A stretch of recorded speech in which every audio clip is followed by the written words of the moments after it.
Good morning my dear students.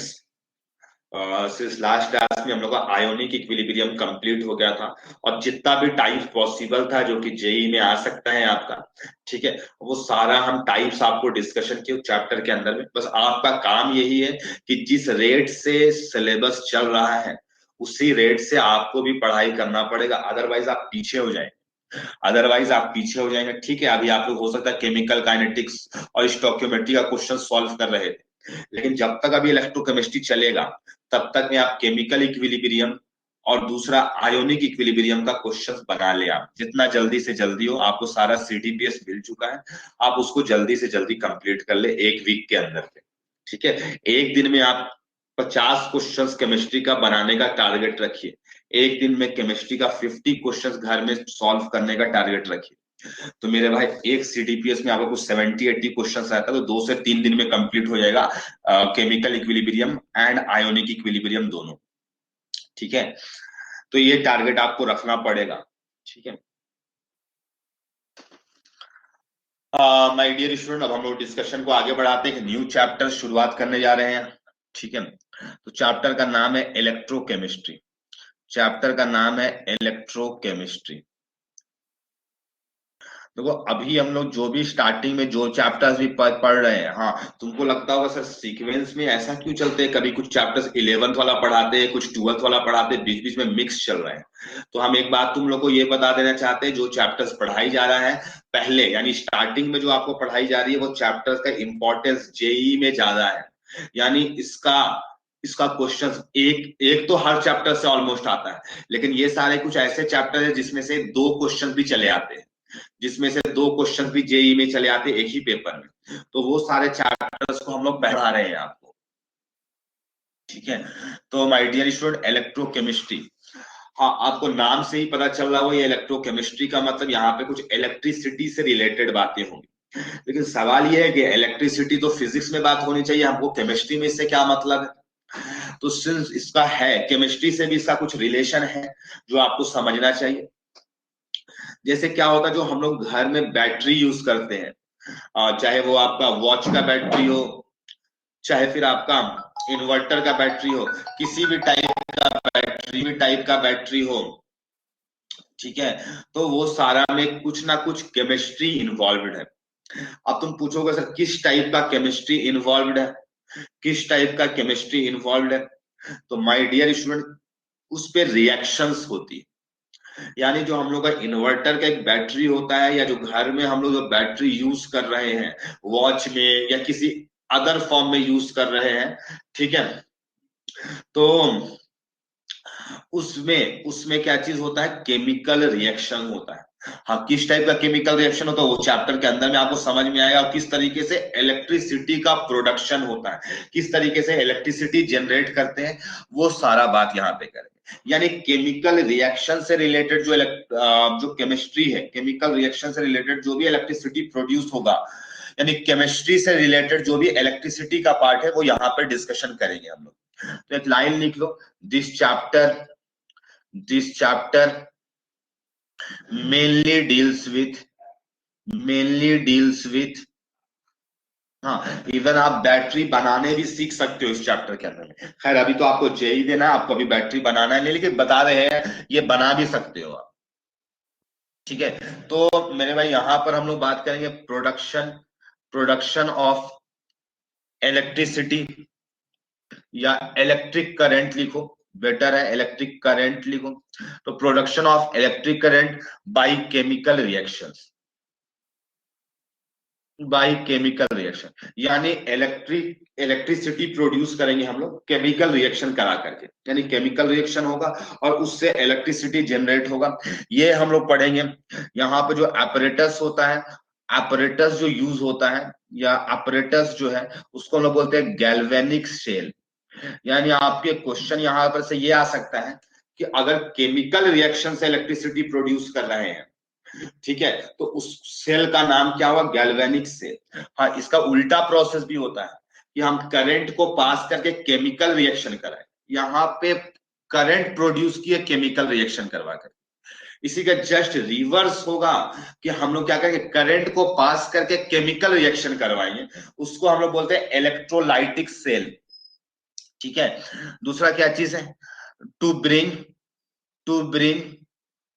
Chemical reaction, chemical reaction करवाना है, to bring chemical reaction through electricity या through electric current, through electric current, through electric current.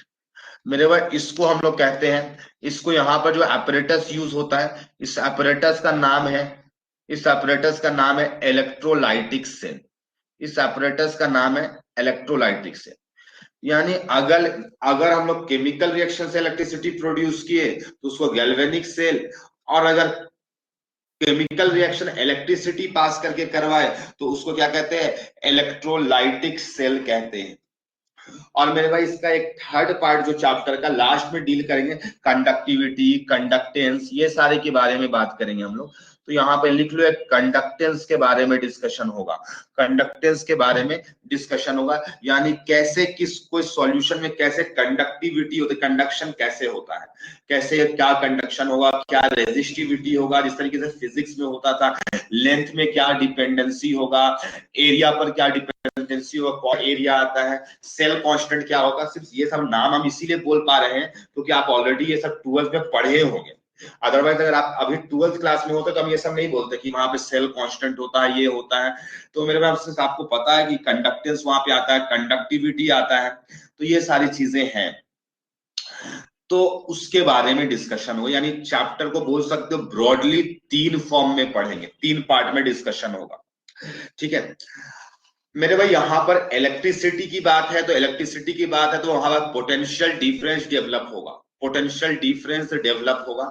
जिस तरीके से आपका physics में होता है कि कोई पोटेंशियल डिफरेंस होता है तो उसकी वजह से कुछ कुछ ऐसा होता है, करंट फ्लो होता है, ऐसा होता है मेरे भाई, है ना। तो वैसे यहाँ पर भी क्या चीज है कि पोटेंशियल डिफरेंस पढ़ेंगे, लेकिन उसको हम लोग पोटेंशियल डिफरेंस को यहाँ पे इलेक्ट्रोड पोटेंशियल बोलते हैं।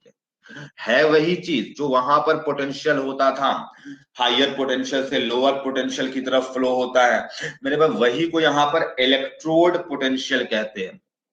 हाँ, अब एक यहाँ पर एक इलेक्ट्रोड क्या होता है, जाहिर सी बात एक प्रश्न तो आएगा, इलेक्ट्रोड क्या होता है। पोटेंशियल तो आई होप समझ में आता होगा, जैसे हम कभी कभी बोलते हैं कि आपके अंदर में पोटेंशियल है, यानी आपके अंदर में इस चीज को करने का क्षमता है, दैट इज पोटेंशियल। इलेक्ट्रोड होता है मेटल रॉड को बोलते हैं, मेटल रॉड को या मेटालिक रॉड को इलेक्ट्रोड बोला जाता है। बस इतना ही बात सही है। बहुतों को लगता है ये इलेक्ट्रोड क्या है, सब समझ ही में नहीं आता है, तो मेरे भाई ये मेटालिक रॉड को ही इलेक्ट्रोड कहा जाता है। हाँ, अब सवाल है ये पोटेंशियल कैसे डेवलप होगा यहाँ पे, यानी पोटेंशियल डिफरेंस कैसे क्रिएट होता है, इस पर हम बात करेंगे। हाँ, ये सारी बातें एग्जाम में आपको नहीं पूछा जाएगा, यहाँ से तो आएगा एग्जाम में कुछ क्वेश्चंस आएगा या थ्योरेटिकल क्वेश्चंस आएगा, लेकिन ये सारा आपको अगर कॉन्सेप्ट क्लियर रहेगा ना तो आपको जो क्वेश्चंस मिलेंगे वो आपको समझ में आएगा।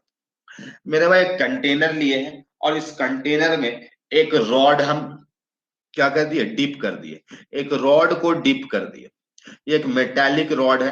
हाँ, कौन सा मेटल का, तो ये भी हम तुम्हें बता देते हैं। लेट से अभी थोड़ी देर के लिए ये कॉपर रॉड है, ये कॉपर का रॉड है, यानी ये कॉपर का मेटालिक रॉड है। ठीक है। और मेरे भाई यहाँ पर ये कंटेनर के अंदर में कुछ लिक्विड भर दिए हैं।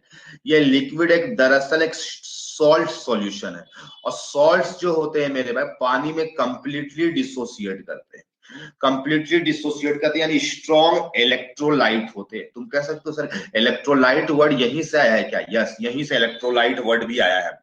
तो मेरे भाई यहाँ पर एक सॉल्ट सॉल्यूशन है, और ये भी हम बता देते हैं एक सॉल्ट सॉल्यूशन कॉपर सल्फेट का है, एक्वस, पानी में डुबाया हुआ है, पानी में डुबाया हुआ है कॉपर सल्फेट को।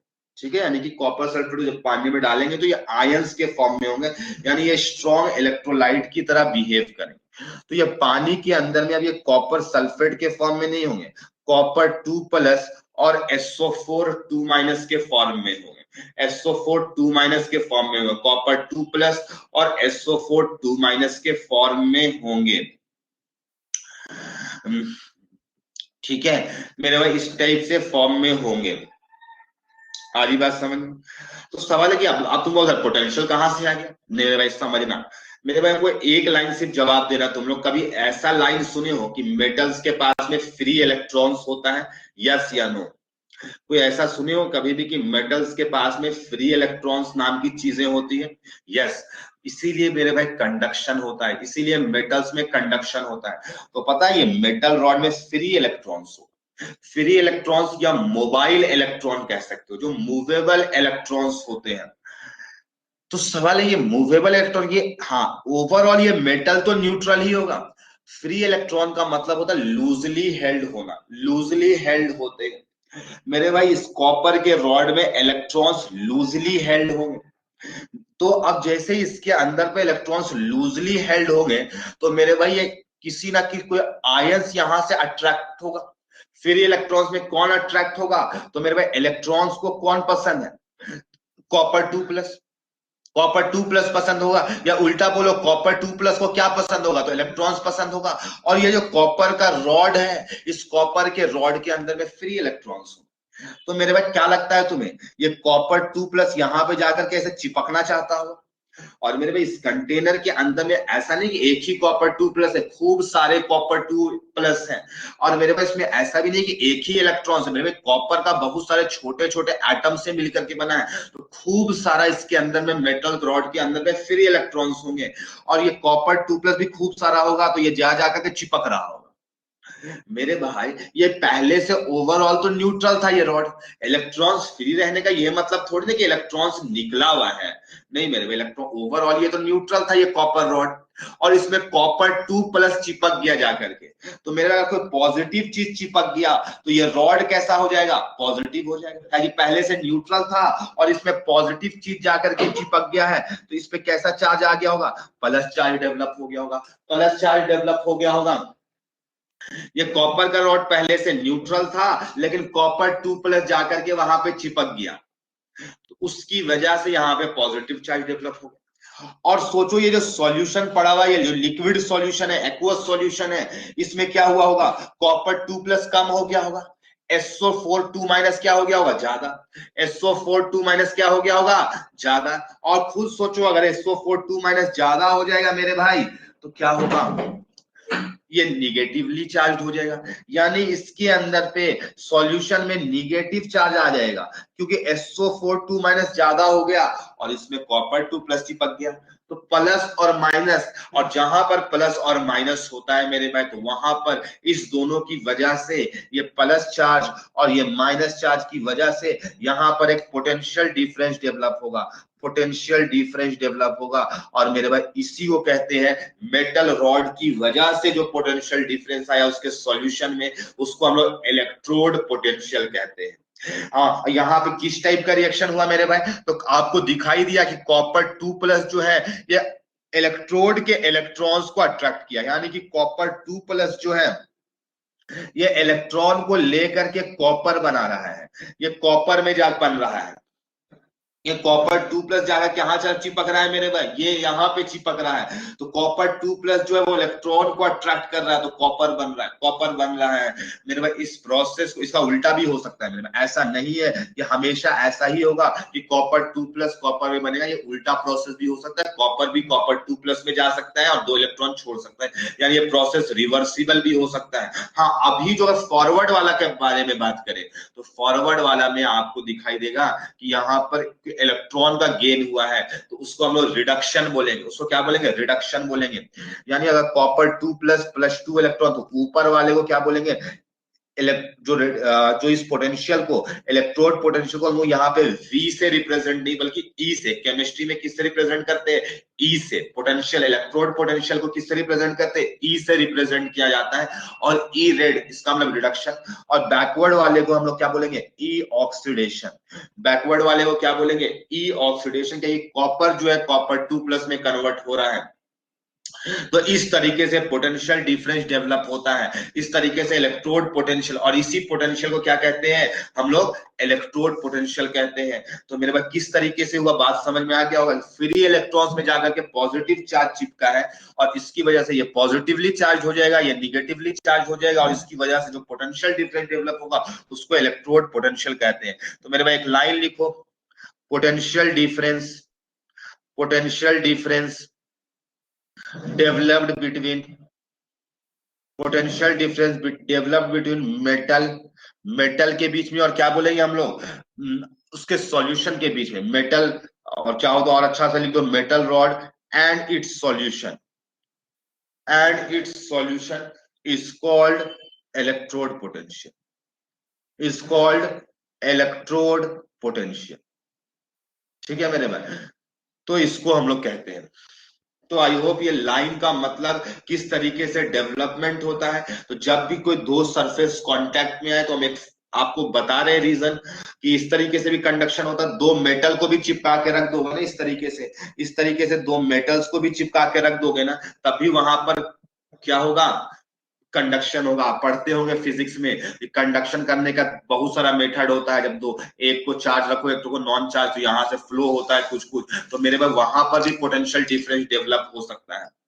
तो मेटल रॉड यहाँ पे से हमको इस चैप्टर के अंदर में ये वाला पार्ट पढ़ना था कि मेटल रॉड और उसके सॉल्यूशन के बीच पे जो होगा उसको इलेक्ट्रोड पोटेंशियल कहते हैं। उसको क्या कहते हैं, इलेक्ट्रोड पोटेंशियल कहते हैं। ये इस चैप्टर के अंदर पे हमें एक चीज बस इतना ही बताना चाहेंगे, जो सरफेस कहीं पर भी दो सरफेस क्रिएट हो गए, कहीं पर भी दो सरफेस क्रिएट हो जाए तो वहां पे पोटेंशियल डिफरेंस डेवलप होता है। इवन पता है, जो हम लोग घर में जो ब्रिक्स है ना, जो लगे हुए हैं ब्रिक्स या जो भी सीमेंट लगे हुए हैं, उसके बीच में भी कुछ ना कुछ इलेक्ट्रॉन का फ्लो होता है और उसके बीच में भी कुछ ना कुछ कंडक्शन होता है। लेकिन वही चीज है कि फ्लो ऑफ इलेक्ट्रॉन कितना फास्ट या कितना स्लो हो रहा है उस पर डिपेंड कर जाता है। लेकिन हो तो वहां पे भी रहा हो, कहीं पर भी इंटरफेस आ जाए तो वहां पर पोटेंशियल डिफरेंस डेवलप होता है, चाहे कम हो चाहे ज्यादा हो, वहां पर होगा ही। हाँ, मेटल्स के केस में ज्यादा हो जाता है।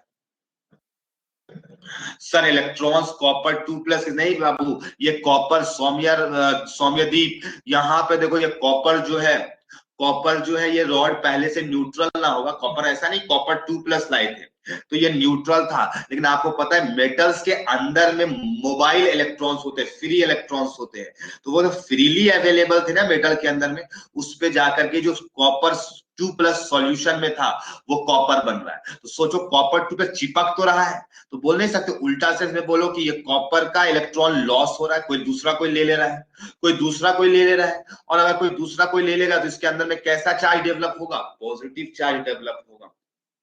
आयोग यादव उसके उल्टा सेंस में पढ़ो, जिस तरीके से भी बोलो मतलब सेम समझ में आएगी। पहले से न्यूट्रल था, इसमें पॉजिटिव चार्ज अट्रैक्ट हो गया तो ओवरऑल कैसा चार्ज हो जाएगा, पॉजिटिवली चार्ज हो जाएगा।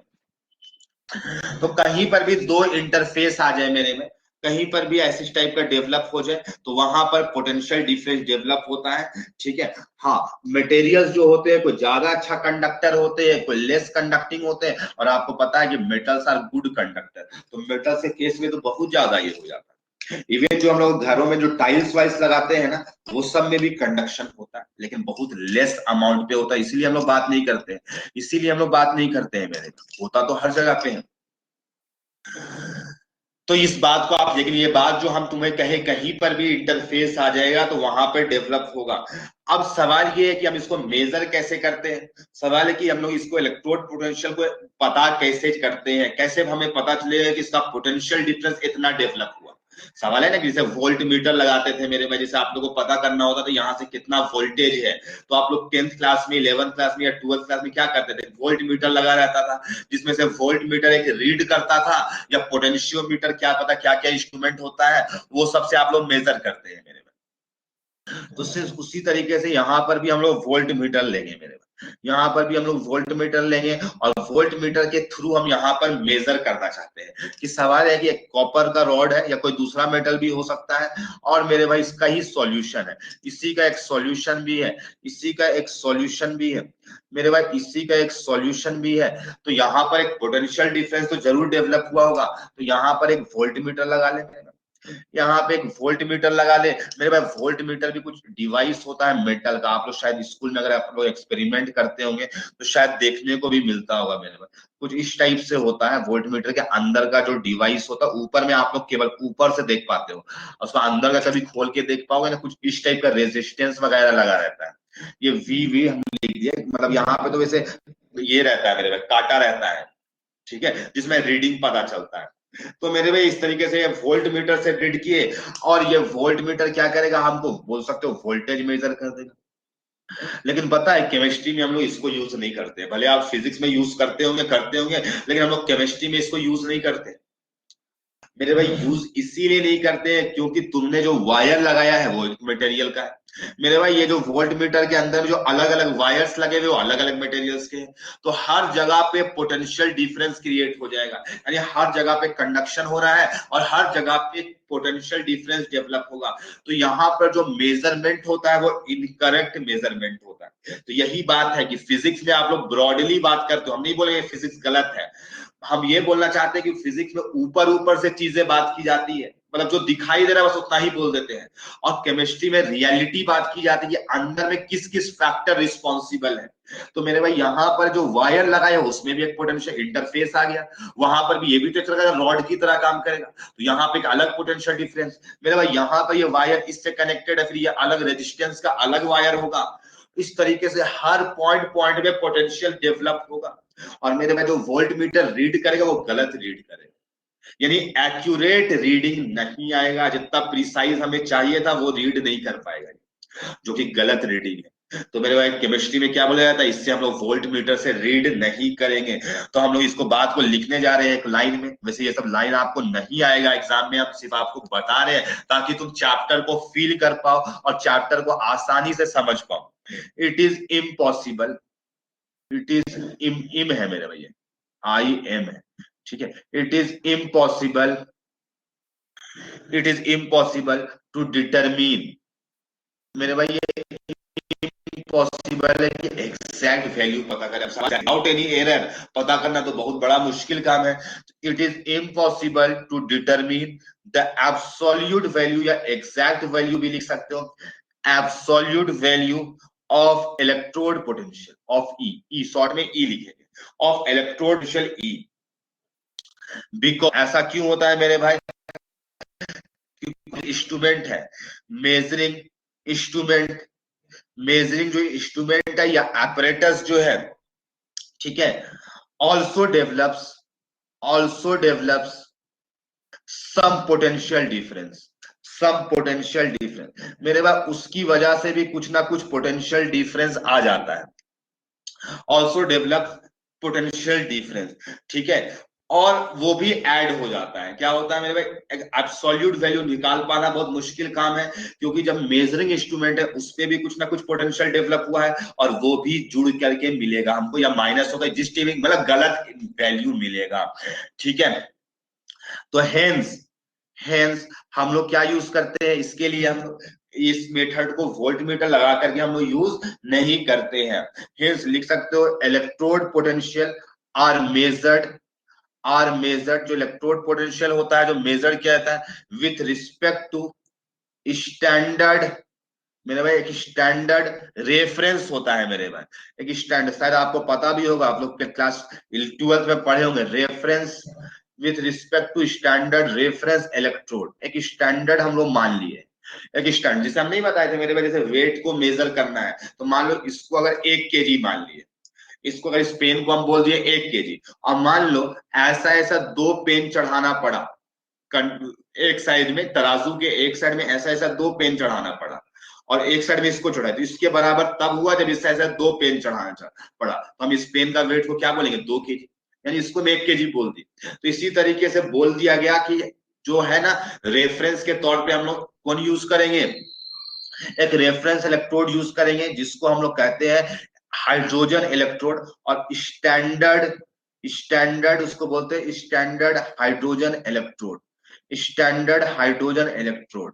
और मैंने इसको शॉर्ट में आपको बुक पे लिखा था SHE, standard hydrogen electrode, standard hydrogen electrode. तो ये बात है मेरे भाई, आप लोग पढ़े भी होंगे। हाँ अब सवाल है कि इसको हम लोग क्यों इसको स्टैंडर्ड लिए, तो मेरे भाई किसी को भी तुमको मन था तो किसी और को भी ले सकते थे, इससे कोई फर्क नहीं पड़ता कि हम हाइड्रोजन ले, कोई बोलेगा नहीं हम सोडियम का लेंगे, कोई बोलेगा नहीं हम एल्यूमिनियम का लेंगे, कोई बोलेगा नहीं हम आयरन को हम रेफरेंस ले लेंगे, कोई बोलेगा हम कॉपर को रेफरेंस ले लेंगे। तो मेरे भाई इससे कोई फर्क नहीं पड़ता है, इससे कोई फर्क नहीं पड़ता है, ठीक है। इससे कोई फर्क नहीं पड़ता कि आप कौन सा इलेक्ट्रोड को रेफरेंस लियो, जिसका भी रेफरेंस लेते हैं उसको जीरो बोल देते हैं, जिसका भी रेफरेंस लेते हैं उसको क्या बोल देते हैं, जीरो बोल देते हैं। हाँ, अब ये स्टैंडर्ड हाइड्रोजन इलेक्ट्रोड को अभी समझाने में हमें थोड़ा सा मुश्किल आएगी, तो इसीलिए हम इसको थोड़ी देर के बाद समझाएंगे। चाहेंगे तो अभी समझाने का तो समझा सकते हैं, लेकिन वो ज्यादा लंबा टाइम लग जाएगा, तो उससे बेटर है कि हम पहले आसान पार्ट को समझा ले, ताकि तुमको स्टैंडर्ड हाइड्रोजन इलेक्ट्रोड वाला फिर पार्ट समझ में आसानी से आ जाए। तो उससे पहले हम एक डिस्कशन करने जा रहे हैं मेरे भाई गैल्वेनिक सेल के ऊपर। गैल्वेनिक सेल के ऊपर हमारा डिस्कशन होगा। तो अभी हेडिंग बनाने जा रही, इसको हम लोग डिस्कशन करेंगे। होपफुली आज का डिस्कशन हो जाएगा तो हो जाएगा, नहीं तो अगले क्लास में करेंगे हम लोग। तो अगर इस बात को अगर तुम समझ लोगे ना, तो इसको समझना आसान हो जाएगा। तो वर्किंग ऑफ गैल्वेनिक सेल बना लो heading, working of galvanic cell. मेरे भाई गैल्वेनिक सेल का बहुत सारा एग्जांपल्स होता है, बहुत सारे सेल्स जो है वो गैल्वेनिक सेल के अंदर में लाई करते हैं। गैल्वेनिक सेल मतलब एक पार्टिकुलर टाइप होता है, यानी इस कंडीशन में फिक्स हो गया तो वो सारा गैल्वेनिक सेल कहलाएगा। इसका एक बहुत फेमस आपके एनसीईआरटी बुक में एग्जांपल दी गई है, जिसे बोला जाता है डैनियल सेल। डैनियल सेल जो है ये एक गैल्वेनिक सेल है। हाँ, डैनियल सेल इसका एक एग्जाम्पल हुआ, यानी और भी बहुत सारे सेल हो सकते हैं जो कि क्या हो सकता है, गैल्वेनिक सेल हो सकता है, जिसमें से एक डैनियल सेल जो है वो गैल्वेनिक सेल है। हाँ, इसको डैनियल सेल ही क्यों पढ़ाया जाता है, सवाल की एनसीईआरटी में भी यही दिया हुआ है, हम भी यही पढ़ा रहे हैं, क्योंकि ये सिंपलेस्ट सेल होता है, इसको आप आसानी से समझ सकते हो। आसान है मेरे भाई इसको समझना, और इसको अगर समझ जाओगे तो मेरा कॉन्सेप्ट क्लियर होने लगेगा तुम्हारा क्या चलता है मेरे। तो मेरे भाई डैनियल सेल या गैल्वेनिक सेल की अगर बात करें तो मेरे भाई गैल्वेनिक सेल के अंदर में कुछ खास बातें हैं। लाइक इसके अंदर में फिक्स्ड है कि दो कंटेनर होंगे ही, दो सेपरेट कंटेनर्स होंगे, यानी इसका कुछ क्राइटेरिया है, उसका कुछ क्राइटेरिया है कि इसमें क्या होंगे, कुछ फिक्स होंगे ही। उसका रूल्स को ही बात करेंगे कि हम किसे गैल्वेनिक सेल कहेंगे और किसे गैल्वेनिक सेल नहीं कहेंगे। तो मेरे भाई गैल्वेनिक सेल का पहला क्राइटेरिया है कि दो अलग अलग कंटेनर्स होने चाहिए, और मेरे भाई मेटल होने चाहिए, मेटल रॉड। मेरे भाई इस पे एक मेटल रॉड, मेरे भाई एक मेटल रॉड इस पे रख, दोनों में एक एक मेटल रॉड रख दी, दोनों में एक एक मेटल रॉड रख दिए मेरे भाई। और क्या किए, और क्या किए, इस पे इस तरीके से, इसमें इस तरीके से हम लोग क्या कर दिए, एक सॉल्यूशन मिला दिए, एक सॉल्ट सॉल्यूशन जिसको आप इलेक्ट्रोलाइट कहते हो, एक मिला दिए मेरे, दोनों में अपना अपना एक सॉल्यूशन मिलाया हुआ है। लेट से इस वाले में जो रॉड है वो जिंक का रॉड है, और इस वाले में कॉपर का रॉड है। यहाँ पे सॉल्यूशन जिंक सल्फेट का है, यहाँ पे सॉल्यूशन कॉपर सल्फेट का, यहाँ पे सॉल्यूशन कॉपर सल्फेट का है, यहाँ पे जिंक सल्फेट का है। ठीक है, आपको पता है सब कुछ, आपको सब कुछ पता है क्या होने वाला है क्या नहीं होने वाला है, बस हमको तो अब बस बनाना है कि क्या होगा। मेरे भाई यहाँ पर इस तरीके से वायर से कनेक्शन होता है, और वायर से कनेक्शन होने के बाद यहाँ पे वोल्ट मीटर, गैल्वेनोमीटर, आप गैल्वेनोमीटर लगा रहता है मेरे पे, और इस तरीके से गैल्वेनोमीटर आपको बताता है करंट का किधर फ्लो हो रहा है, यही सब बताता है मेरे पे, डायरेक्शन ऑफ करंट बताता है। ये गैल्वेनो, मेरे पे स्पेस कम है इससे छोटा सा ऐसे एरो आप कैसे बना, तो कोई दिक्कत नहीं। ये क्या बताता है, गैल्वेनो डायरेक्शन ऑफ करंट। लैग हो रहा है क्या, कट रहा है, थोड़ा वेदर कंडीशन खराब है बाबू, या अभी ठीक है, देखो तो एक बार, अभी ठीक है, ठीक है। तो माय डियर स्टूडेंट देखो अभी ठीक हो जाएगा, कभी कभी होता है, तो वेदर, सिंस वेदर कंडीशन जब खराब रहता है तो ये सब तो होगा ही, ऐसा इश्यू आ सकता है। वैसे अभी हमको दिखाई दे रहा है, बीच में रेड हो गया था, अभी ठीक है, यहाँ पे मेरे सामने भी ब्लू दिखाई दे रहा है। तो यहाँ पे डैनियल सेल सिंपलेस्ट सेल है, यहाँ पे क्या होता है मेरे भाई, जिंक है, यहाँ पे कॉपर है, जिंक है और यहाँ पे कॉपर है, और ये हमको बताया किस डायरेक्शन में करंट का फ्लो हो रहा है। और आपको पता होना चाहिए इलेक्ट्रॉन अगर लेफ्ट से राइट मूव कर रहा है तो करंट उसके ऑपोजिट पे होता है ना, करंट उसके ऑपोजिट पे होता है, ये सारी बातें शायद आपको नोन होगी।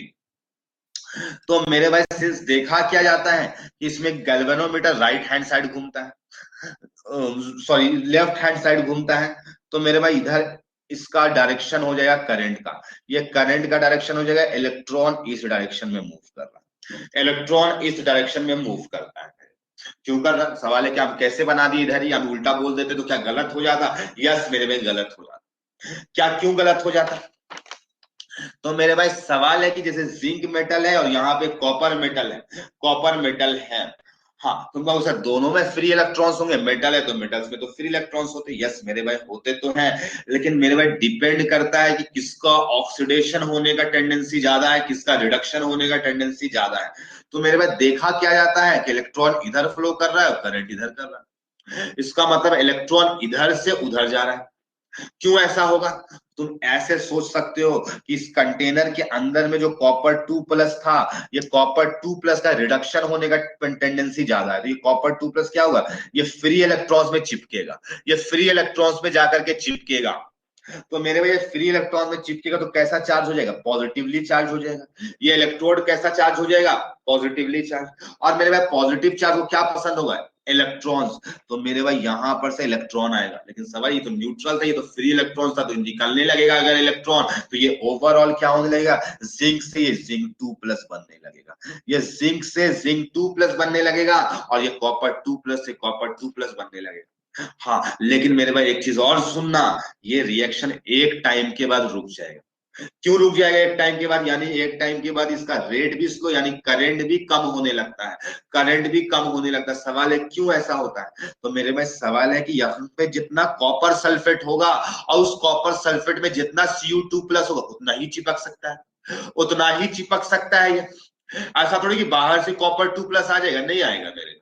तो ये कॉपर 2+ जितना सॉल्यूशन के अंदर में होगा उतना ही यहाँ पे जाएगा। सिमिलरली जितना जिंक रॉड में जिंक होगा उतना ही जिंक 2+ बन सकता है, उतना ही जिंक 2+ बन सकता है। तो मेरे भाई ये एक टाइम के बाद रिएक्शन स्टॉप हो जाता है, और उस पॉइंट को हम लोग बोलते हैं कि इक्विलिब्रियम आ जाता है, उस पॉइंट को हम लोग क्या बोलते हैं, इक्विलिब्रियम आ जाता है। ठीक है मेरे भाई, डेरियल सेल में या गैल्वेनिक सेल में लेफ्ट साइड में एनोड होता है और राइट हैंड साइड में कैथोड होता है।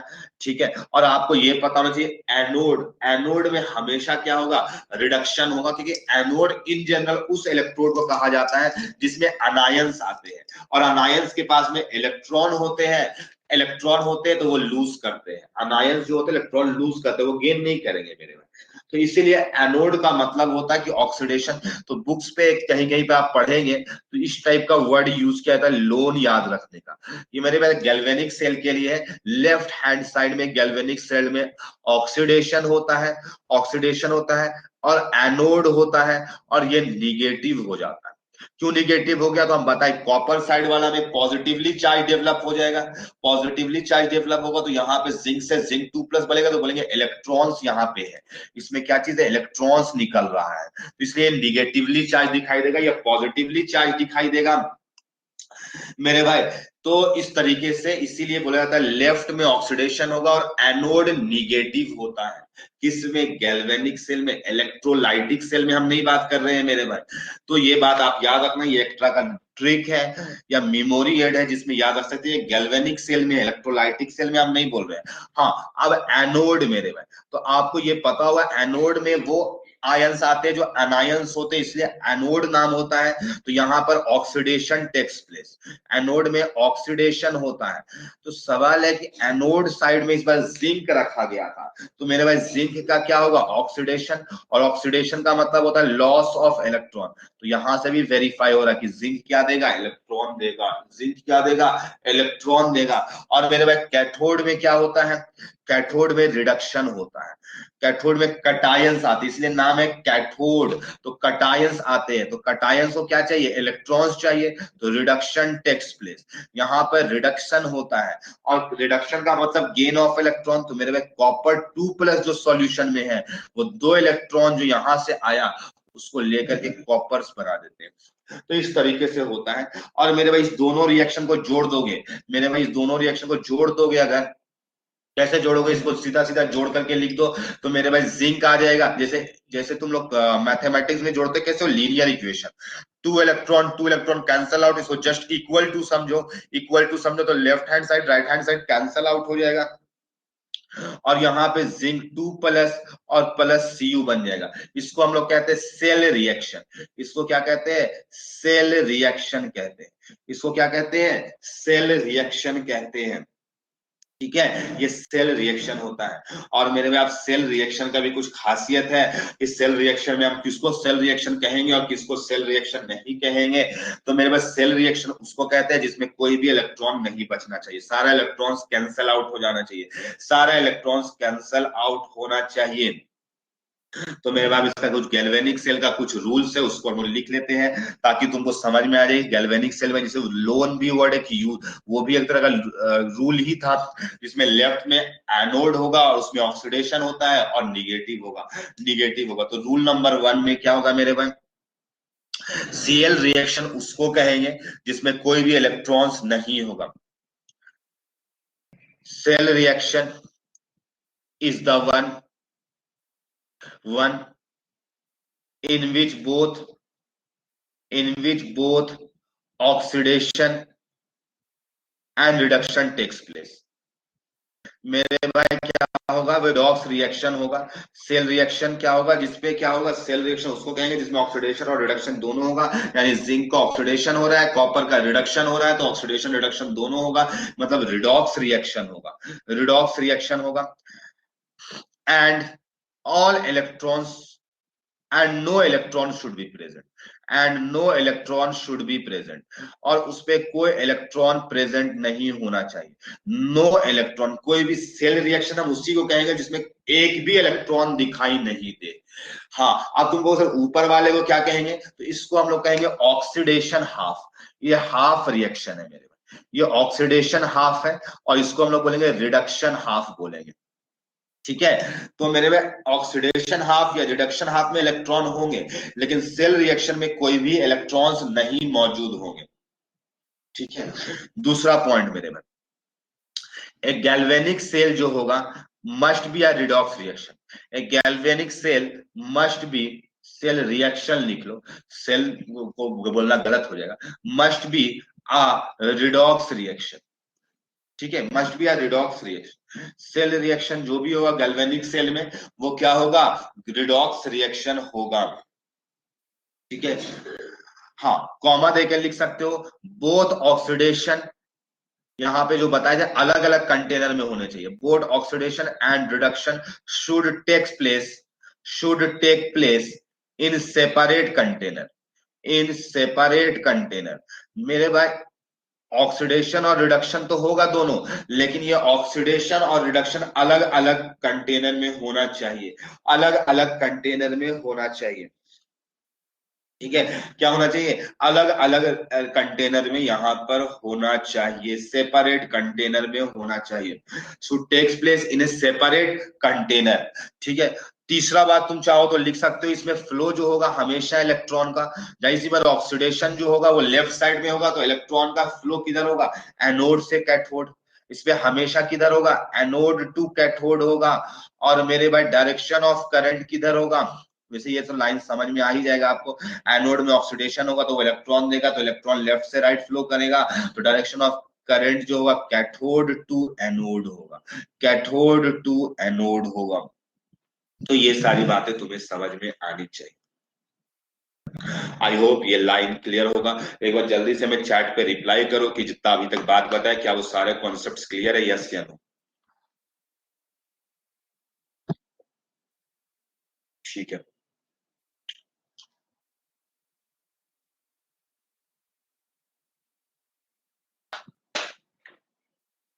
तो माय डियर स्टूडेंट्स सबको क्लियर है। पीयूष, क्या आपको कोई डाउट है क्या, क्या रेज्ड, अगर रेज हैंड करने से दो चीजें बात आती है, एक तो क्लियर, तो क्या डाउट है पीयूष, आप चैट पे लिखे उस बात को ताकि हम उसको क्लियर कर पाए, ताकि हम उस बात को क्लियर कर पाए पीयूष।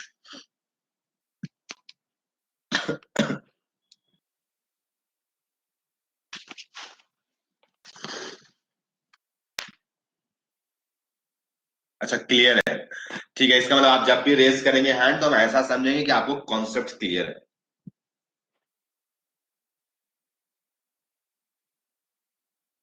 तो माय डियर स्टूडेंट्स, अब आगे बढ़ते हैं हम लोग, आगे बढ़ते हैं। सिंस ये चैप्टर आपको एकदम हलवा लग रहा होगा, क्या मजाक चल रहा है सर, एकदम निहायत ही आप बैटरी बैटरी बता रही, सब तो हम लोग बहुत अच्छा से 12th में पढ़े थे। माय डियर स्टूडेंट, यहाँ पे एक आप लोग शायद नाम कभी सुने होंगे, क्योंकि सिंस हम ऐसा मान के चल रहे हैं कि आप लोग केवल 11 12 बोर्ड लेवल का पढ़ करके आए हैं, कभी आईआईटी की तैयारी नहीं की है इससे पहले। ठीक है, हम ऐसा मान के चल रहे हैं। तो एक वर्ड वैसे आप लोग हर कोई नाम सुनता है, एक वर्ड नाम सुनता है my dear student, gives free energy. Gives free energy नाम सुने होंगे शायद आप लोग, और नहीं भी सुने होंगे तो सुनना तो पड़ेगा ही। सुने होंगे तो अच्छी बात, और नहीं सुने होंगे तो आज सुन लो। मेरे भाई, गिव्स फ्री एनर्जी, ठीक है, इसके बारे में तो हम लोग बहुत ज्यादा डिटेल में डिस्कशन करेंगे थर्मोडायनेमिक्स चैप्टर में। थर्मोडायनेमिक्स चैप्टर में अभी बस इतना जानो इसके बारे में, लेकिन नाम हर कोई सुना होगा, गिव्स फ्री एनर्जी। मेरे भाई, ये गिव्स फ्री एनर्जी हम लोग को बताता है यूजफुल वर्क के बारे में। यूजफुल वर्क के बारे में, ठीक है, वर्क यानी कि एक तरह एनर्जी बोल सकते हो, work is a form of energy, या जो भी बोलने का मन है। तो इसीलिए ये यूजफुल यानी जो काम का लाभदायक, लाभदायक जो फायदा है अपने को, वो वर्क हमको देता है, यानी gives free energy. Free energy है यानी फ्री में मिल गया, फ्री में मिल गया। जैसे हमको इसको एग्जांपल से थोड़ा सा एक्सप्लेन हम करना चाहते हैं, 1 सेकंड में आपको कर देंगे। जैसे फॉर एग्जांपल मेरे भाई, जैसे घर में हम लोग को पानी टैंक में ऊपर चढ़ाना होता है, तभी जाकर के फिर क्या होता है, टैप में पानी आता है। नल में पानी कैसे आता है मेरे, तो नल में पानी तब आता है जब क्या होगा, जब टैंक में पानी रहता है ऊपर। तो टैंक में पानी कैसे जाता है मेरे, उसके लिए हम लोग जेट पंप लगाते हैं। यानी क्या हुआ मेरे भाई, जेट पंप से हम पानी ऊपर चढ़ा दिए।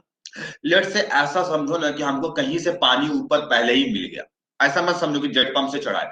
लेट से ऐसा सोचो कि पानी ऊपर में चढ़ा हुआ पहले से, ऐसा सोचो। और मेरे भाई, उस जो टैंक में पानी है उसको ऊपर से खोल दिए नीचे, ऊपर से खोल के नीचे कर दिए, और मेरे भाई नीचे रख दिया, और बीच में कहीं पर टरबाइन लगा दिए। मान लो पानी आ रहा है, उसके पानी जहां पे आ रहा है गिर रहा है, वहां पे टरबाइन लगा दिए। टरबाइन लगा दिए। तो अगर टरबाइन लगा दिए तो मेरे टरबाइन घूमेगा, और टरबाइन घूमेगा तो इलेक्ट्रिसिटी प्रोड्यूस होगा, ये बात तो पता है। तो मेरे भाई, ये अपने आप पानी ऊपर था, उस पानी को छोड़ दिए खुला हुआ, टरबाइन घूम गया और इलेक्ट्रिसिटी प्रोड्यूस हुई। यानी हमको फ्री में एनर्जी मिल गया, यानी पानी था, वो पानी घुमा दिया टरबाइन। तो मेरे भाई, जो इलेक्ट्रिसिटी जो प्रोड्यूस हुआ वो एक फ्री का हो गया, डेट्स और फायदा वाला, ऐसा नहीं कि वेस्ट हो गया। अब पानी को खुला छोड़ देते तो वेस्ट हो जाता, वहां पे हम यूज कर लिए टरबाइन लगा करके, तो वो कहलाएगा मेरा यूजफुल वर्क। तो गिव्स फ्री एनर्जी हमको ये बताता है जो फायदा वाला, जो काम का है, ठीक है। अब ये यूजफुल वर्क भी अलग अलग टाइप का होता है मेरे में, पीवी वर्क होता है, नॉन पीवी वर्क होता है। खैर हम वो सब डिस्कशन करेंगे थर्मोडायनेमिक्स में, बहुत डिटेल में इस पर बात करेंगे मेरे में, बहुत इंपॉर्टेंट टर्म है। लोग इसको समझते नहीं है, इसको रिलैक्स वे में लेके सवाल तो बन जाता है फॉर्मूला से, लेकिन क्या लगता है सवाल बनाने से केमिस्ट्री सीख जाएगा आदमी, आईआईटी निकल जाएगा? नहीं मेरे भाई, हो सकता है निकाल ले, लेकिन मेरे हिसाब से तो मुश्किल है उसके हिसाब से, यानी कॉन्सेप्ट जब तक क्लियर नहीं रहेगा तो मुश्किल होता है। हाँ, अब गिव्स फ्री एनर्जी, जो फायदा एनर्जी हुआ, इसको रिप्रेजेंट करते हैं डेल्टा जी से। ठीक है, डेल्टा जी से हम लोग रिप्रेजेंट करते हैं गिव्स फ्री एनर्जी को। तो मेरे भैया आपको समझ में आ गया, और डेल्टा जी क्या अच्छी से, ये वर्क डन है, यूजफुल वर्क है। ये कैसा वर्क है मेरे भाई, वर्क डन है। ये क्या है, वर्क डन बोल सकते, जो फायदा वाला है अपना, वर्क डन है। और सिंस यहाँ पे हम लोग वर्क डन बात कर रहे हैं, तो ऐसा हम मान के चलते कि आप लोग पास आउट बैच हो, तो वर्क डन जो इलेक्ट्रिसिटी की वजह से होता है, क्यू इंटू पोटेंशियल होता है। ऐसा ही होता है मेरे भाई, हमको जैसा याद है कि फोर्स एफ डी एक्स क्या क्या करते हो आप लोग, तो वर्क डन निकल जाता है। तो जो फोर्स होता है उसको क्या करोगे, मल्टीप्लाई करोगे, तो क्यू इंटू वी आ जाता है। ये सब आप लोग पढ़े होंगे बचपन में। तो मेरे भाई, क्यू इंटू वी होता है, ठीक है। क्यू इंटू क्या होता है, वी होता है। अच्छा मेरे भाई, एक चीज और हम बता देते हैं, जब भी कभी भी केमिस्ट्री में एनर्जी मिलती है ना हमें, जब भी केमिस्ट्री में कभी भी हमको एनर्जी मिलती है ना, तो उसको निगेटिव से लिखा जाता है। निगेटिव साइन हमें ये बताता है कि वहां पर एनर्जी रिलीज हो रही है। निगेटिव साइन केमिस्ट्री में हमें बताता है कि एनर्जी रिलीज हो रही है, ठीक है। फायदा वाला एनर्जी को निगेटिव में लिखते हैं हम लोग। तो मेरे भाई, इसलिए हम लोग जो फ्री एनर्जी है work done, negative of work done होगा तो माइनस क्यू इंटू वी होगा। अब मेरे भाई, यहाँ पर हम लोग क्यू इंटू वी नहीं लिखते हैं मेरे भाई, यहाँ पे क्यू तो लिखते ही है, पोटेंशियल को ई सेल लिखते हैं। आपको पता चल गया होगा, हाँ सर यहाँ पे वही पोटेंशियल को, तो आप इलेक्ट्रोड पोटेंशियल को ई लिख देते हैं, तो ई सेल लिख दिए। अच्छा मेरे भाई, यहाँ पर तो ये बातें हो गई। मेरे भाई, अगर हम बोले, अगर एक इलेक्ट्रॉन का चार्ज आप सबको पता होगा 1.6 इंटू 10⁻⁻19 कूलम्स होता है, ये एक चार्ज होता है एक इलेक्ट्रॉन का। तो मेरे भाई, एक मोल इलेक्ट्रॉन का चार्ज अगर निकालोगे, एक मोल का इलेक्ट्रॉन का अगर चार्ज निकालोगे तो एक मोल में एक इलेक्ट्रॉन का चार्ज इतना है, तो एक मोल में कितना इलेक्ट्रॉन्स होगा, तो 6.022 इंटू 10 का पावर 23 इलेक्ट्रॉन्स होगा, तो इतना कूलम्स होगा, इतना कूलम्स होगा। तो एक मोल इलेक्ट्रॉन का चार्ज जो होगा, चार्ज ऑफ 1 मोल इलेक्ट्रॉन जो आएगा सॉल्व करने पर, इसको सॉल्व करोगे तो ये अप्रोक्सीमेटली 96500 कूलम्स आता है। इसको 96500 कूलम्स को ही हम लोग क्या बोलते हैं, 1 फैराडेज बोलते हैं। क्या बोलते हैं, 1 फैराडेज बोलते हैं। तो मेरे पास फॉर एन मोल अगर इलेक्ट्रॉन होगा, एन मोल अगर इलेक्ट्रॉन होगा, एन मोल इलेक्ट्रॉन होगा तो चार्ज कितना होगा, अगर एक मोल के लिए 1 फैराडे है तो एन मोल्स के लिए NF फैराडेज होगा। ये F क्या है, फैराडे है। आप लोग शायद फिजिक्स में इसका नाम भी सुने होंगे। तो ये फैराडेज का एक कांस्टेंट नंबर था जिसको हम लोग बोलते हैं। तो एक इलेक्ट्रॉन का चार्ज इतना, तो एक मोल का इतना होगा, तो इसको 1 फैराडेज बोल देते हैं हम लोग। तो अगर एन मोल्स होगा तो NF फैराडेज होगा, यानी NF कूलम चार्ज होगा। NF कूलम चार्ज होगा तो यहाँ पे पर मोल केमिस्ट्री में बात होता है जो भी चीजें, तो यहाँ पे हम लोग डेल्टा जी को क्या लिख सकते हैं, यानी कि यहाँ पर हम लिखेंगे, यहाँ पर यहीं पे लिख देते हैं मेरे भाई, कितना लिख देंगे मेरे भाई, तो -NFE सेल लिख देंगे, यानी डेल्टा जी क्या हो जाएगा, NFE सेल हो जाएगा। ठीक है, यानी आपको याद रखना, यानी कि यहाँ पर हम एक बार फिर से लिख देते हैं, डेल्टा जी क्या आया मेरा, तो delta G equal to minus NFE। NFE short में ई लिखो या ई सेल भी लिख सकते हो। अगर कोई हाफ रिएक्शन है तो वहां पे तो ई सेल नहीं होगा, तो NFE तो लिखना ही पड़ेगा ना मेरे भाई, क्योंकि वहां पर भी कोई ना कोई तो पोटेंशियल डिफरेंस आ ही रहा होगा इलेक्ट्रॉन्स की वजह से। तो delta G is equal to minus NFE होता है। इसका क्या फायदा है, हाँ, where n is number of moles of electron. मेरे भाई इसका बहुत ही फायदा है, इसके बिना आप जेई में जो क्वेश्चंस आते हैं वो मुश्किल हो जाएगा आपको बनाना। ठीक है, क्या कि अगर ये डेल्टा जी के बारे में अगर नहीं जान पा रहा है कोई, तो भले आप क्लास 12th का आपका एनसीईआरटी का सवाल बन जाता होगा, बट आपको जेई वाला क्वेश्चन जो मेंस में आएगा वो सब नहीं बनने वाला है। तो अब इस कॉन्सेप्ट से ही बनेगा। कैसे बनेगा, तो हम एग्जांपल्स आपके सामने रखेंगे और वो सारे एग्जांपल्स हम कॉन्सेप्ट आपको देते चलेंगे, इसलिए एकदम ध्यान से सुनते चला जाना मेरे भाई। फॉर एग्जांपल एक रिएक्शन है, जिंक से जिंक 2 प्लस बना, एकदम जो जो बात करेंगे मेरे भाई वो सब लाइव इंपॉर्टेंट बात होगा, सब कंक्लूजन। और मेरे भाई ये आज के क्लास में भी इसका इंपॉर्टेंस समझ में आएगा आपको, अगले क्लास में भी यूज होता रहेगा, और इवन तुम बोल सकते हो पूरा चैप्टर के अंदर में सारा यूज होगा ये सब। तो जिंक से जिंक 2 प्लस बना और 2 इलेक्ट्रॉन रिलीज हुआ। यहाँ पे चाहे ऑक्सीडेशन हो चाहे रिडक्शन हो, अभी उस पर नहीं बात कर रहे हैं, वैसे ये हमें दिख रहा है कि यहाँ पे ऑक्सीडेशन हो रहा है। जो भी यहाँ पे पोटेंशियल डिफरेंस डेवलप हुआ, यानी जो इलेक्ट्रोड पोटेंशियल जनरेट हुआ, उसको E1 बोल दिए। कहीं भी कोई इंटरफेस आ जाता है तो मेरे भाई उसमें पोटेंशियल डिफरेंस डेवलप हो जाता है, और उसको हम क्या बोल दिए, E1 बोल दिए। E1 बोल दिया मेरे भाई। एक बंदा आया मेरे पास और बोला कि सर इस रिएक्शन को अगर 2 टाइम्स मल्टीप्लाई कर दे, इस रिएक्शन को अगर दुगना मल्टीप्लाई कर दे सबको, यानी कि बैलेंसिंग इसका चेंज कर दे। अगर इसका बैलेंसिंग, सर ऐसे भी तो बैलेंस हो सकता है। हम बोले हाँ बिल्कुल बैलेंस होगा, हम बोले बिल्कुल बैलेंस होगा।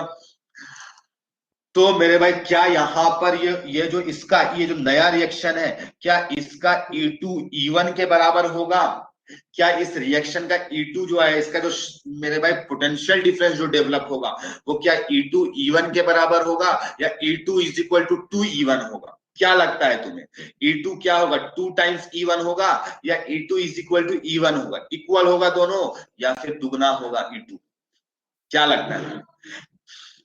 कुछ तो लग रहा होगा ना मेरे भाई, गलत लगे या सही लगे वो तो बात की बात है, क्या लग रहा है देख करके? हाँ, श्रुति को लग रहा है सर दुगना हो जाएगा, ठीक है। हमें भी देख के तो ऐसा ही लग रहा है, हमें भी देख के ऐसे ही लग रहा है कि इसको 2 से मल्टीप्लाई कर देंगे तो मेरे भाई दुगना हो जाना चाहिए। लेकिन अब सवाल की सच्चाई क्या है, इस बात पर जानेंगे हम लोग। हाँ, बहुत लोग इक्वल भी बोल रहे हैं, बहुत लोग सेम भी बोल रहे हैं, यानी बहुत लोग का सही भी जवाब है, बहुतों का गलत है। लेकिन हम ये अभी तक नहीं बोले किसका सही है किसका गलत है। अपने आप अभी दिख जाएगा आपको किसका सही था किसका गलत था, अपने आप पता चल जाएगा मेरे भाई। फॉर फर्स्ट रिएक्शन को हम डेल्टा G1 लिख रहे हैं मेरे भाई, उससे जो एनर्जी रिलीज हुई होगी उसको डेल्टा G1 लिखेंगे, डेल्टा G1 लिखेंगे जो एनर्जी रिलीज हुई होगी। तो कैसे लिखेंगे मेरे भाई, minus NFE, N is mole of electron, तो यहाँ पे अगर 1 मोल लिए होंगे तो 2 मोल इलेक्ट्रॉन मिला होगा, तो -2F, और वहां पे इलेक्ट्रोड पोटेंशियल E1 है। इलेक्ट्रोड पोटेंशियल कितना है मेरे भाई, E1 है। मेरे भाई डेल्टा G2 अगर दूसरा रिएक्शन है मेरे भाई, तो जो भी है मेरे भाई 4 मोल्स इलेक्ट्रॉन्स है तो 4f, जब 4 मोल्स है तो E2 है, 4 मोल्स है तो E2 है ना मेरे भाई। जब 2 मोल्स था तो E1 था, जब 4 मोल्स है तो E2 है। अब मेरे भाई क्या है, ऐसा तो हम नहीं बोले कि गिब्स फ्री एनर्जी सब रिएक्शन का बराबर होता है, नहीं मेरे, ये खुद सोचो, ये ऐसा है कि केवल एक बैटरी है, इसको ऐसा नहीं बोल सकते हो दो बैटरी की तरह काम कर रहा है, इसको थिंक लाइक टू बैटरी, इसको थिंक करो, सोचो ऐसे, लाइक दो बैटरी की तरह सोचो। इसको एक बैटरी सोचो, ये एक बैटरी है तो ये दो बैटरी है, क्या कि दो जिंक है मेरे भाई, तो इसका मतलब दो दो बैटरी लगा हुआ है, और दो बैटरी है तो इसका जितना वर्क होगा उसका दुगना होगा, इसका दुगना होगा, तो मेरे भाई delta G2 is equal to क्या होगा, डेल्टा G1 इंटू 2 होगा। यानी जितना इससे हमको वर्क डन मिल रहा होगा इसका दुगना यहाँ पे मिलेगा, क्योंकि ये दो बैटरी दुगना मिलेगा। और मेरे भाई यहां पर से रिलेट करो, तो यहाँ पे डेल्टा G2 को 4fe2 लिखोगे, और यहां से इसको 2fe1 लिखोगे, इंटू 2 करोगे तो 4 आ जाएगा, तो यहां से E2 इक्वल टू E1 हो जाएगा। मेरे भाई बड़ा लाइन यहां से जनरेशन हुआ, क्या जनरेट किए, कंक्लूजन यहां से हम लोग एक जनरेट किए कि अगर किसी रिएक्शन को क्या करोगे, मल्टीप्लाई करोगे किसी नंबर से, तो उसमें इलेक्ट्रोड पोटेंशियल सेम रह जाता है, उस पे इलेक्ट्रोड पोटेंशियल सेम रह जाता है। मेरे भाई बड़ा इंपॉर्टेंट बात है, ये सब छोटा छोटा बात है, लेकिन ये सब में बच्चे गलत करते हैं मेरे भाई, यही सब में गलती होता है, और एग्जाम में निगेटिव मार्क्स हो जाता है कभी कभी, छोटा छोटा बात एकदम हम करेंगे तुमसे, हम बहुत हाई लेवल तुमको हम नहीं पढ़ाएंगे, हम बेसिक पढ़ा करके तुम्हारा जेई क्रैक कराएंगे। तो इस बात को तुम समझो, यहां से कंक्लूजन निकला मेरे भाई, कंक्लूजन बना के लिखो मेरे भाई, बड़ा इंपॉर्टेंट बात है, निहायत ही इंपॉर्टेंट बात है। इस कंक्लूजन लिखो एकदम आराम से, कि अगर किसी रिएक्शन को किसी फैक्टर से मल्टीप्लाई कर देते हैं तो वहां पे इलेक्ट्रोड पोटेंशियल नहीं चेंज करेगा। लिख लो अंग्रेजी में इसको, इलेक्ट्रोड पोटेंशियल रिमेन्स पोटेंशियल, या रिमेन सेम, या विल नॉट चेंज लिखो, if if reaction is multiplied, if reaction is multiplied by a number, by a constant number लिखो, कांस्टेंट नंबर। मेरे भाई एक लाइन बड़ा इंपॉर्टेंट लाइन कंक्लूड हुआ यहां पर से, अगर किसी रिएक्शन को किसी नंबर से मल्टीप्लाई करोगे तो उसका इलेक्ट्रोड पोटेंशियल सेम रहता है। मेरे भाई इसको 4 बार बोलो अपने माइंड में, 4 बार बोलो कि अगर किसी रिएक्शन को मल्टीप्लाई कर देंगे, किसी को भी रिएक्शन को, तो उस पे इलेक्ट्रोड पोटेंशियल चेंज नहीं होगा, समझ आया, उस पे इलेक्ट्रोड पोटेंशियल चेंज नहीं होगा। तो ये एक लाइन कंक्लूड हुआ, ये एक लाइन कंक्लूड हुआ मेरे भाई, सब जितना भी बहुत सारा कंक्लूजन लिखते जाएंगे मेरे भाई, एक करेंगे एग्जांपल डिस्कशन आपके सामने, और फिर वहां से जो कंक्लूजन निकलेगा उसको लिखते चले जाएंगे, और सारा कंक्लूजन आपके लिए इंपॉर्टेंट होगा। चलो मेरे भाई अब अगला बात करने जा रहे हैं, फिर यहाँ से कंक्लूजन निकलेगा भी आपके सामने। मेरे भाई एक रिएक्शन है जो कि जिंक 2 प्लस बना, और यहां से 2 इलेक्ट्रॉन रिलीज हुई, यहां से 2 इलेक्ट्रॉन रिलीज हुई, और इसका हम इलेक्ट्रोड पोटेंशियल को E1 कहें। मेरे भाई एक दूसरा रिएक्शन है जिसमें जिंक क्या कर रहा है, इलेक्ट्रॉन गेन कर रहा है, इलेक्ट्रॉन गेन करके जिंक बना रहा है। हाँ, हमेशा गिब्स फ्री एनर्जी से रिलेट करना है। और मेरे भाई इसमें क्या चीज है, E2 बना, इसमें E2 बना, और E2 बना मेरे भाई, तो अब हमको कंपेयर करना है कि E1 और E2 क्या होगा। तो मेरे भाई पहला वाला रिएक्शन के लिए लिखोगे तो डेल्टा G1 इलेक्ट्रॉन्स कितना है, 2 मोल है, तो 2fe1 लिखोगे। दूसरे वाले रिएक्शन के लिए क्या लिखोगे, डेल्टा G2 लिखोगे, और उसके लिए भी -2fe2 लिखोगे। E1 लिखे, इसमें E2 लिखोगे, इसमें भी 2 ही इलेक्ट्रॉन्स का इन्वॉल्वमेंट है। रुको ना जुबैर, लिखने तो दो, अभी तो हम डेल्टा जी लिख रहे हैं, डेल्टा जी को लिखने का यही तरीका, हम इसके अलावा ऐसा माइनस प्लस यहाँ पे लिखे है क्या, अगर नहीं लिखे है इसका मतलब माइनस ही आपको लिखना है, आपको माइनस ही लिखना है मेरे भाई, उस पर आप चेंज मत करो, अपने से दिमाग लगा लोगे, यही पर तो मिसकॉन्सेप्शन जनरेट होना स्टार्ट हो जाता है। बस अपना रूल पर फोकस रहो, बेसिक रूल पर। लोग क्या करते हैं, हाई लेवल रूल पर चले जाने लगते हैं, अब बस वहीं पर से जहां पे फिट नहीं बैठता बस कंफ्यूजन क्रिएट हो जाता है। तो बेसिक पर स्टिक रहोगे तो कभी कोई गलती नहीं होगा। इसीलिए ना बेसिक पे गिब्स फ्री एनर्जी पे रहो स्टिक। और गिब्स फ्री एनर्जी बस बताता है -NFe। हमको ये नहीं बोला कि इधर इलेक्ट्रॉन रखो या इधर इलेक्ट्रॉन रखो पलट देना, ऐसा कुछ बोला गया क्या? नहीं बोला गया। तो आपको जिधर भी है आपको यही लिखना। हाँ, लेकिन अब हम क्या सोचेंगे मेरे भाई, अगर इस रिएक्शन के दौरान अगर एनर्जी मिल रही होगी तो इसका रिवर्स रिएक्शन में एनर्जी लग रहा हो। यही मेरे भाई एग्जांपल, टैंक में पानी चढ़ाना है तो हमको जेट पंप लगाना पड़ेगा, यानी हमें एनर्जी सप्लाई करना पड़ेगा। एनर्जी सप्लाई करना पड़ेगा और मेरे भाई जब पंप से नीचे आएगा तो एनर्जी क्या होगा, मिलेगा। ऊपर आएगा मेरे भाई, ऊपर से नीचे आएगा तो मिलेगा। तो मेरे भाई अगर डेल्टा G1 में एनर्जी मिल रहा है तो डेल्टा G2 में पक्का लग रहा होगा। रिवर्स है, रिवर्स प्रोसेस है। तो अगर पहला वाला रिएक्शन अगर एक्सो है तो दूसरा वाला एंडो होगा, पहला वाला एंडो है तो उसका रिवर्स एक्सो होगा। ये बात है। तो इसका मतलब अगर डेल्टा G2 को बोले तो ये माइनस ऑफ डेल्टा G1 बोलना पड़ेगा हमें। कोई भी उल्टा बोलो तो डेल्टा G1 का माइनस डेल्टा G2 होगा, यानी जस्ट रिवर्स है तो पक्का एक निगेटिव और एक पॉजिटिव होगा। ऐसे सोचो ना, रिवर्स रिएक्शन उसका जस्ट रिवर्स होगा। तो एक में एनर्जी मिल रहा है तो एक में लगेगा। तो डेल्टा G E2 को क्या लिखोगे, -2FE2।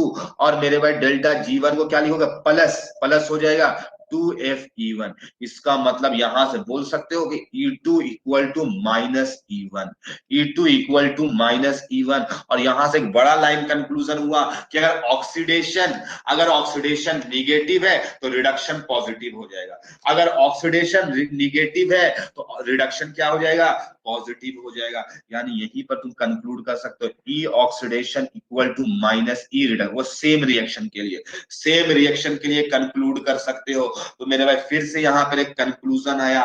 कंक्लूजन इसको ऐसा करो, पॉइंट नंबर 1 कर दो और इसको आप पॉइंट नंबर 2 में कर दो।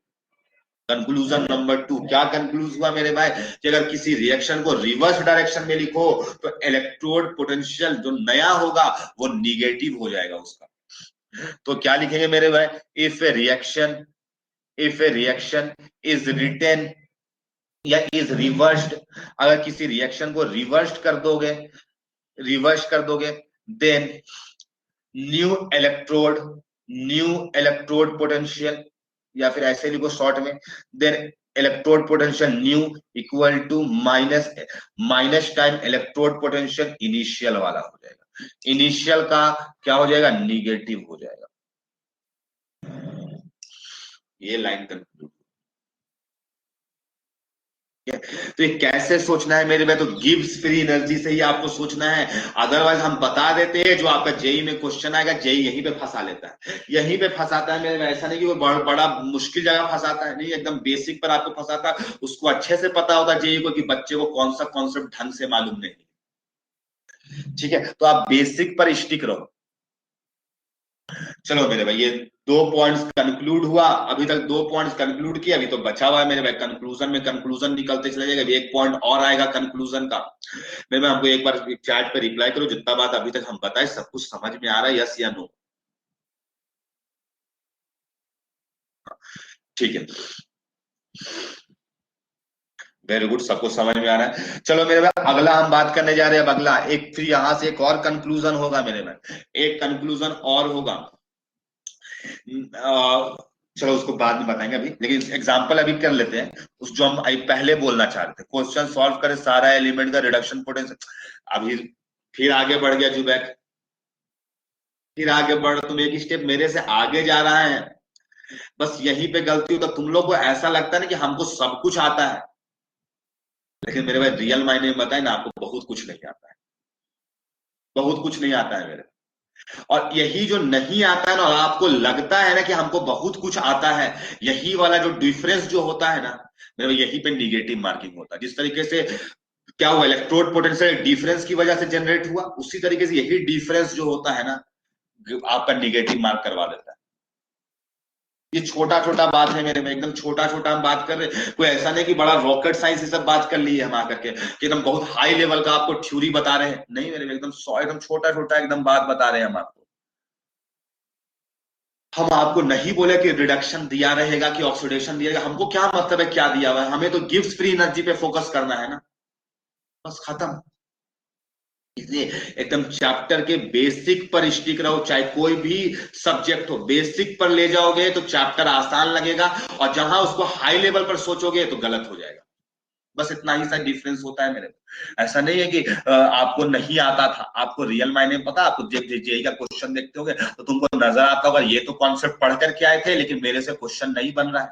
आप लोग इस साल जेई मेन से एग्जाम दिए होंगे, और जब मेन का एग्जाम दिए होंगे तो आपको लगता होगा ये सब टॉपिक तो था मेरे बुक में, सर सब पढ़ाए थे। ऐसा लगता होगा ना तुमको, अगर हम एनसीईआरटी ढंग से पढ़ लेते ना, तुमको ऐसा लगता होगा मेरे भाई कि एनसीईआरटी का ढंग से पढ़ लेते तो मैं जेई मेन इसी साल क्रैक हो जाता। मेरे मन नहीं होता, ये बात हम तुमको बता दें। ये सब जरूर उस बुक में बात लिखी हुई है, इस बुक में बहुत अच्छे तरीके से ये सारी बातें लिखी हुई है एनसीईआरटी बुक में, लेकिन तुमको पढ़ने नहीं आता किस तरीके से पढ़ते हो, वही तुम गलत सोचने लगते हो कि रिडक्शन दिया रहेगा है सारे वहां पे तो हम कैसे काम करेंगे। दिया क्या रहा तो उसको छोड़ो, कैसे अप्रोच लेना है उस पर फोकस करो। समझ आया? हाँ, इसीलिए जेई का सिलेबस तो एनसीईआरटी ही है। लेकिन क्या लगता है कि एनसीईआरटी बुक से पूछो, सब लोग एनसीईआरटी पढ़ता है, जो बोर्ड लेवल पढ़ाते हैं वो क्या एनसीईआरटी बुक का आपको क्वेश्चन नहीं सॉल्व कराते हैं? उसको जेई का क्वेश्चन ले जाकर के तो नहीं बनेगा उससे। क्यों? एनसीईआरटी बुक नहीं पढ़े, और क्या पता साइड बुक से और क्या क्या एबीसी और क्या क्या नहीं पढ़ते हैं उन लोग, नहीं बनता है मेरे में, जेई का क्वेश्चन नहीं बनता है। क्यों? एनसीईआरटी रीड नहीं किए, रीड किए, उनका अप्रोच गलत है। अप्रोच को पकड़ने सीखो। अगर आपका कहीं पर क्वेश्चन नहीं बन रहा है ना, इसका मतलब आपका अप्रोच रॉन्ग है, आपका कॉन्सेप्ट में कहीं ना कहीं कमी है। इस बात पर ध्यान दो। अभी जितना बता रहे बस उस पर फोकस रहो, हमें पता है तुम्हें किस टाइम में क्या देना है। चलो मेरे भाई अगला पॉइंट पे आ रहे हैं। मेरे भाई जिंक है, और जिंक से जिंक 2+ और 2 इलेक्ट्रॉन निकला। मेरे पास जिंक से जिंक 2+ और 2 इलेक्ट्रॉन निकला। ठीक है, इस प्रोसेस को हम ऑक्सीडेशन कहते हैं, इस प्रोसेस को हम ऑक्सीडेशन कहते हैं। और मेरे भाई यहीं पर कॉपर 2+ है और 2 इलेक्ट्रॉन गेन किया, ये कॉपर बनाया। इस प्रोसेस को हम लोग रिडक्शन कहते हैं, इस प्रोसेस को हम लोग रिडक्शन कहते हैं। तो मेरे भाई यहां पर E1 को हम ई ऑक्सीडेशन भी तो लिख सकते हैं, E1 को ई ऑक्सीडेशन भी लिख सकते हैं, और यहाँ पे E2 को ई रिडक्शन भी कह सकते हैं। इसका जो भी पोटेंशियल होगा ई रिडक्शन कहलाएगा, क्योंकि ये रिडक्शन रिएक्शन है तो उसको ई रेड बोल दिए, इसको ई ऑक्सीडाइज बोल दिए। क्योंकि बहुत पहले हम लिखे थे जब डैनियल सेल आपको बताए थे तो कॉपर 2+ का रिवर्स भी बताए थे। इस प्रोसेस को हम लोग रिडक्शन बोलते हैं, इस प्रोसेस को ऑक्सीडेशन कहते हैं। तुम चाहो तो ई ऑक्सीडेशन रिडक्शन मत बोलो, अभी भी E1 E2 बोलो, क्या फर्क पड़ता है मेरे, क्या फर्क पड़ता है? इसी को बोलो, E1 और E2 को बोलो, अभी भी E1 E2 बोलो, कोई फर्क नहीं पड़ता है मेरे भाई। हाँ, अब क्या करेंगे मेरे भाई, इस रिएक्शन को हम तीसरा रिएक्शन यानी जोड़ दे रहे हैं, इस दोनों रिएक्शन को जोड़ दे रहे हैं, यानी जो डैनियल सेल था हमारा, उस रिएक्शन का हम निकालना चाहते हैं सेल का पोटेंशियल। ये तो केवल हाफ रिएक्शन का पोटेंशियल है, ये हाफ रिएक्शन का, एक कंटेनर का E1 E2 है, एक एक कंटेनर का, सिंगल कंटेनर का। एक फुल रिएक्शन का क्या होगा मेरे भाई, तो इस रिएक्शन को अगर जोड़ोगे तो इलेक्ट्रॉन्स कैंसल आउट हो जाएगा जो किए भी थे, और मेरे भाई इस रिएक्शन के लिए जो E3 जनरेट होगा, E3 बोलो, ये इसी को ये सेल बन गया तो ई सेल भी बहुत लोग बोल देता है, ई सेल भी बोल देता है और E3 भी बोल देता है, E3 भी बोल देता है, ई सेल भी। हमको मन नहीं है ई सेल बोलने का, तो हम E1 E2 E3 बोलेंगे, क्या फर्क पड़ता है मेरे, कौन हमको मना कर रहा है? हमको तो क्वेश्चन बनाना है। समझ आ रहा है? तो ये सब में एकदम उलझने का नहीं कि ई सेल दिया हुआ है क्या दिया हुआ, कुछ नहीं। मेरे भाई अपने को क्या फॉर्मूला पता है, अपने को बस इतना ही फॉर्मूला पता है कि डेल्टा G1 जो होगा वो मेरे भाई 2 इलेक्ट्रॉन्स का एक्सचेंज हुआ तो 2FE1 बोलेंगे, 2FE1 बोलेंगे। डेल्टा G2 कैसे बोलेंगे, तो डेल्टा G2 में 2 इलेक्ट्रॉन्स का चेंज हुआ -NFE बोलेंगे, E2 बोलेंगे। इसमें E1 इसमें E2, ई ऑक्सीडेशन ई रिडक्शन मत बोलो, जितना सिंपल रखोगे उतना कंफ्यूजन कम होगा। मेरे भाई ये दो चीजों को जोड़ दिए, यानी इसका वर्क प्लस इसका वर्क दोनों जुड़ जाएगा, दोनों जुड़ जाएगा। क्यों जुड़ जाएगा मेरे, मान लो एक बंदा कोई काम किया और एक दूसरा बंदा जो काम किया, वो नेट तो जुड़ेगा ही ना, नेट कितना काम हुआ, तो मेरे में दोनों जोड़ देंगे। जैसे घर में मिस्त्री काम करता है, मेरे में अगर दो मिस्त्री को लगा दी तो दोनों का वर्क जुड़ेगा। अब मेरे भाई कोई कोई मान लो कि दो स्टूडेंट है, एक स्टूडेंट अच्छा काम कर रहा है, एक खराब काम कर रहा है, तो नेट काम कितना हो रहा है, हम बोलेंगे जितना अच्छा किया माइनस खराब काम को कर दीजिए। हो सकता है ये एनर्जी हमें प्रोवाइड कर रहा होगा, ये लूज कर रहा होगा, तो जोड़ने पर अपने आप सेट हो जाएगा, जोड़ने पर अपने आप सेट हो जाएगा। यही फायदा है कि डेल्टा जी अपने आप पॉजिटिव अपने आप निगेटिव ले लेगा, हमको उसमें कुछ नहीं करना है। बस हमको इतना ही पता है ये दो रिएक्शन जुड़ा है, तो डेल्टा जी को सीधा सीधा लिख दो, delta G three is equal to delta G one plus delta G two लिख दो, delta G one plus delta G two लिख दो। कुछ नहीं करना है मेरे भाई, इसका वर्क जोड़ दो, अपने आप वो निगेटिव पॉजिटिव ले लेगा, नेटवर्क जोड़ देना है, नेटवर्क जोड़ देना है। और डेल्टा जी थ्री वो कितना एक्सचेंज हुआ, अब तो तुम कहोगे सर इलेक्ट्रॉन तो दिखाई नहीं देता है, तो मेरे भाई इस रिएक्शन के दौरान हम लोग इलेक्ट्रॉन पता है कि दो ही इलेक्ट्रॉन का गेन और एक्सचेंज हुआ, ऐसे भी सोच सकते हो कॉपर टू प्लस से कॉपर बना, इसका मतलब दो इलेक्ट्रॉन्स का एक्सचेंज हो रहा है, दो इलेक्ट्रॉन्स का एक्सचेंज हो रहा है, तो इसके लिए भी दो इलेक्ट्रॉन्स ही इन्वॉल्व है, दो इलेक्ट्रॉन्स ही इन्वॉल्व है। तो डेल्टा जी थ्री हम लिखेंगे मेरे भाई, कैसे लिखेंगे, डेल्टा जी थ्री मेरे भाई बहुत इंपॉर्टेंट लाइन बता रहे हैं हम, ये सारा यहीं पर से जेई में क्वेश्चन आता है, मेंस में यहीं पर से क्वेश्चन आता है मेरे भाई कैसे लिखेंगे, तो डेल्टा जी थ्री को हम लोग लिखेंगे -2f E3 लिखेंगे, और मेरे भाई डेल्टा G1 कितना है, -2f E1, और मेरे भाई डेल्टा G2 कितना है, -2f E2 आया। मेरे भाई -2f को हर जगह से कॉमन ले लो, तो यहां पर से E3 equal to E1 plus E2 आ जाएगा, E3 equal to E1 plus E2 आ जाएगा। और तुमको हम सच सच बताएं, E3 को ई सेल हम लिखे थे, E1 को ई ऑक्सीडेशन लिखे थे, और E2 को ई रिडक्शन लिखे थे। तो मेरे भाई जोड़ करके जो आ गया सो आ गया। अब मान लो तुम जो कह रहे थे जुबैर कि अगर सर हमको तो एग्जाम में क्वेश्चन में तो ई रिडक्शन ही दिया रहता है, यानी तुमको क्वेश्चन में जिंक का भी ई रेड दिया रहेगा, जिंक का भी ई रेड दिया रहेगा। तो मेरे भाई अगर जिंक टू प्लस से जिंक बनने का दिया हुआ है, अगर ई आपको जिंक टू प्लस से जिंक यानी रिडक्शन दिया हुआ है, कुछ वैल्यू, कुछ भी रिडक्शन वैल्यू दिया हुआ है, लेट से एक्स दिया हुआ है, तो आपको तो ऑक्सीडेशन निकालना है। आपको क्या निकालना है, ई जिंक से जिंक टू प्लस का निकालना है, आपको क्या निकालना है।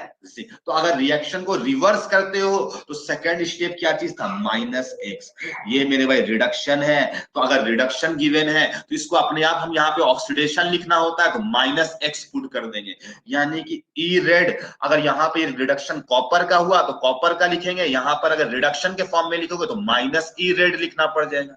यानी तुम यही बात को कहना चाहते थे मेरे भाई, तो अपने आप अंडरस्टूड हो गया तुम्हारा कि अगर ऑक्सीडेशन रिडक्शन लिखा हुआ रहेगा तो ऑक्सीडेशन निकालना होगा, तो उसको माइनस से मल्टीप्लाई करते हैं, क्योंकि रिएक्शन को रिवर्स करना होगा, क्योंकि रिएक्शन को आपको रिवर्स करना होगा तो अपने आप वो माइनस हो जाएगा, अपने आप माइनस हो जाएगा। यही बात तुम पूछ रहे थे, हमको अच्छे से पता था तुम क्या पूछ रहे थे, समझ आया। तो लेकिन याद क्या रखो, क्योंकि उसमें ई रेड, उसमें कंफ्यूजन हो जाता है, उसमें क्या हो जाता है, कंफ्यूजन हो जाता है कि ई रेड माइनस ई रेड कैसे, किसको माइनस करते हैं, लेफ्ट माइनस राइट, क्या क्या बुक्स पे लिखा जाता है। मेरे में कुछ याद मत करो, ऑक्सीडेशन प्लस रिडक्शन लिखो, काम आसान हो जाएगा, कुछ याद नहीं करना है मेरे, ई से लिख, इवन तुमको जी पता है ना, तो ये भी याद नहीं रखने की जरूरत है, या तो याद रख लो, ठीक है। यह सोचने का मेरा तरीका अलग है, इसको याद रखने का तरीका अलग है। ऑक्सीडेशन प्लस रिडक्शन होगा, सेल रिएक्शन का मतलब ऑक्सीडेशन प्लस रिडक्शन लिख दो, काम बनी, बस मेरे अपने आप। अब जो डेटा दिया रहेगा रिडक्शन का डेटा रहेगा तो ऑक्सीडेशन में माइनस करके लिख देना, खत्म हो गया कहानी ना। यही मेरे भाई है, इसी को कहते हैं कॉन्सेप्ट, और एग्जाम में ऐसे ही फंसाएगा, यहीं पर फंसाएगा मेरे भाई, यही सब कॉन्सेप्ट है, छोटा छोटा बात में आपको फंसाएगा। अच्छा मेरे भाई आप लोग सिर्फ कुछ ऐसा वर्ड नाम सुने होंगे, इंट्रोपी का वर्ड नाम सुने होंगे, स्पॉन्टेनियस रिएक्शन का नाम सुने हो, कुछ ऐसा सुने हो क्या। यस मेरे भाई सुने ही होंगे, बहुत लोग नहीं भी सुना हो, कोई टेंशन लेने की जरूरत नहीं है मेरे भाई। एक बात ध्यान रखना, अगर कभी भी एनर्जी निगेटिव आता है इसका मतलब एनर्जी रिलीज हो रही है, और इस दुनिया में कोई भी प्रोसेस होता है तो उसमें एनर्जी रिलीज ही होती है, नेट एनर्जी रिलीज होता है तभी वो प्रोसेस होता है, तभी वो प्रोसेस होता है, अदरवाइज वो प्रोसेस नहीं होगा। यानी इस दुनिया में अगर हम ये पेन को ऐसे यहां से हिला करके उठा करके यहां भी रखे ना, तो इस दौरान ओवरऑल हमको एनर्जी रिलीज ही हुआ होगा कुछ ना कुछ, नेट एनर्जी रिलीज ही हुआ हुआ, यानी कोई भी प्रोसेस अगर पॉसिबल है तो वो स्पॉन्टेनियस होगा। स्पॉन्टेनियस का मतलब फिजिबल होगा, तभी ये प्रोसेस हो रहा, अदरवाइज ये प्रोसेस ही नहीं होता। तो इस दुनिया में जो भी प्रोसेस होती है, हाँ अगर जो प्रोसेस नहीं होती तो उसको एनर्जी देना पड़ता है, लेकिन नेट नेट एनर्जी जीरो ही से कम होगा, अदरवाइज नहीं होगा, अदरवाइज वो प्रोसेस नहीं होगा। तो ये फॉर स्पॉन्टेनियस प्रोसेस हमेशा एनर्जी रिलीज होगी, और वो हमेशा डेल्टा जी क्या होगा, स्पॉन्टेनियस होगा, क्योंकि एंट्रोपी इस सिस्टम का या पूरा यूनिवर्स का इंक्रीज कर रहा है कंटिन्यूअसली। और मेरे में वहीं पर से ये आता है डेल्टा जी हमेशा लेस देन जीरो होगा, इक्वल टू जीरो होगा स्पॉन्टेनियस के लिए। तो डेल्टा जी अगर जीरो होगा मेरे भाई, तो डेल्टा जी क्या होता है, माइनस एन एफ ई होता है, माइनस एन एफ ई होता है। तो अगर सेल के लिए बात करें तो ई सेल होगा, minus N F E cell होगा। और हम चाहते हैं डेल्टा जी को लेस देन जीरो, यानी निगेटिव रखना चाहते हैं, इसको हम निगेटिव रखना चाहते हैं। तो मेरे पहले से निगेटिव है, एन तो नंबर ऑफ मोल्स का भी निगेटिव होगा ही नहीं। नहीं, इसका मतलब ये नहीं है श्रुति एक्सोथर्मिक होगा, इसका ये मतलब नहीं है एक्सोथर्मिक होगा, उसका मतलब आपको हम समझाएंगे बाद में, आपको थर्मोडायनेमिक्स से पूरा क्लियर करेंगे इस बात को, ठीक है। उस पेशेंस रखो तब तक के लिए। यहाँ पे एन जो है नंबर ऑफ मोल्स कभी भी निगेटिव नहीं हो सकता है, एफ का वैल्यू कभी निगेटिव नहीं हो सकता है।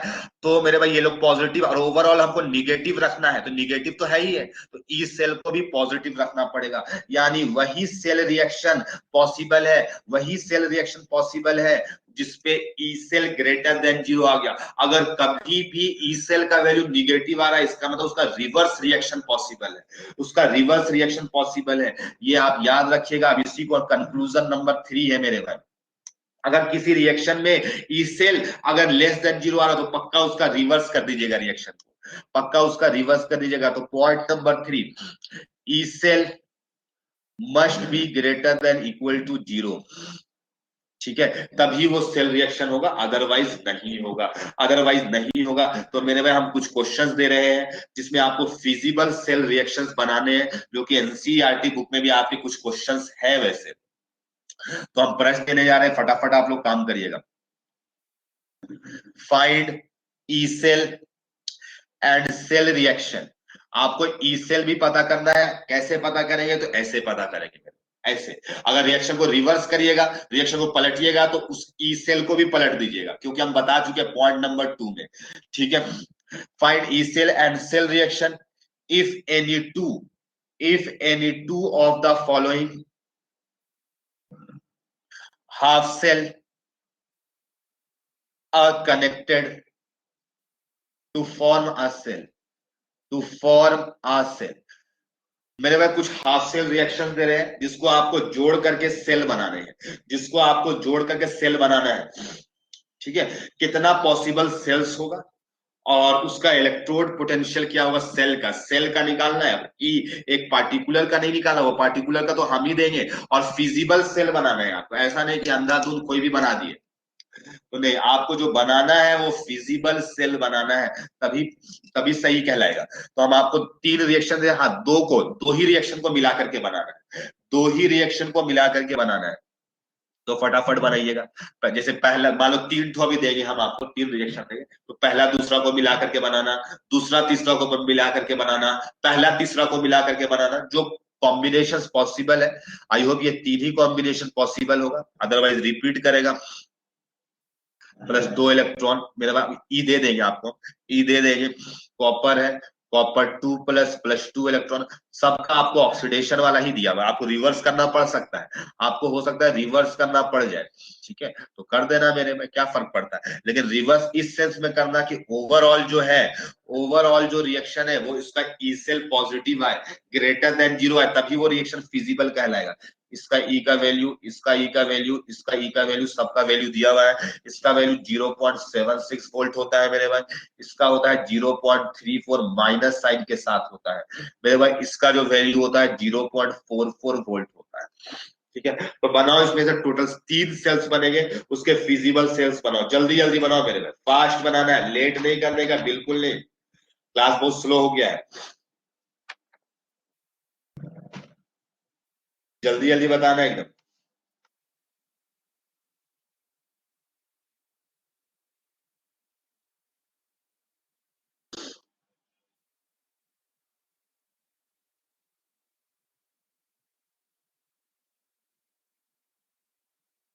चलो एक हम बताते हैं, पहला और दूसरा को मिला करके बनाते हैं। एक हम बनाते हैं मेरे भाई, सेल वन बनाते हैं, जिसको हम पहला और दूसरा को मिला करके बनाएंगे।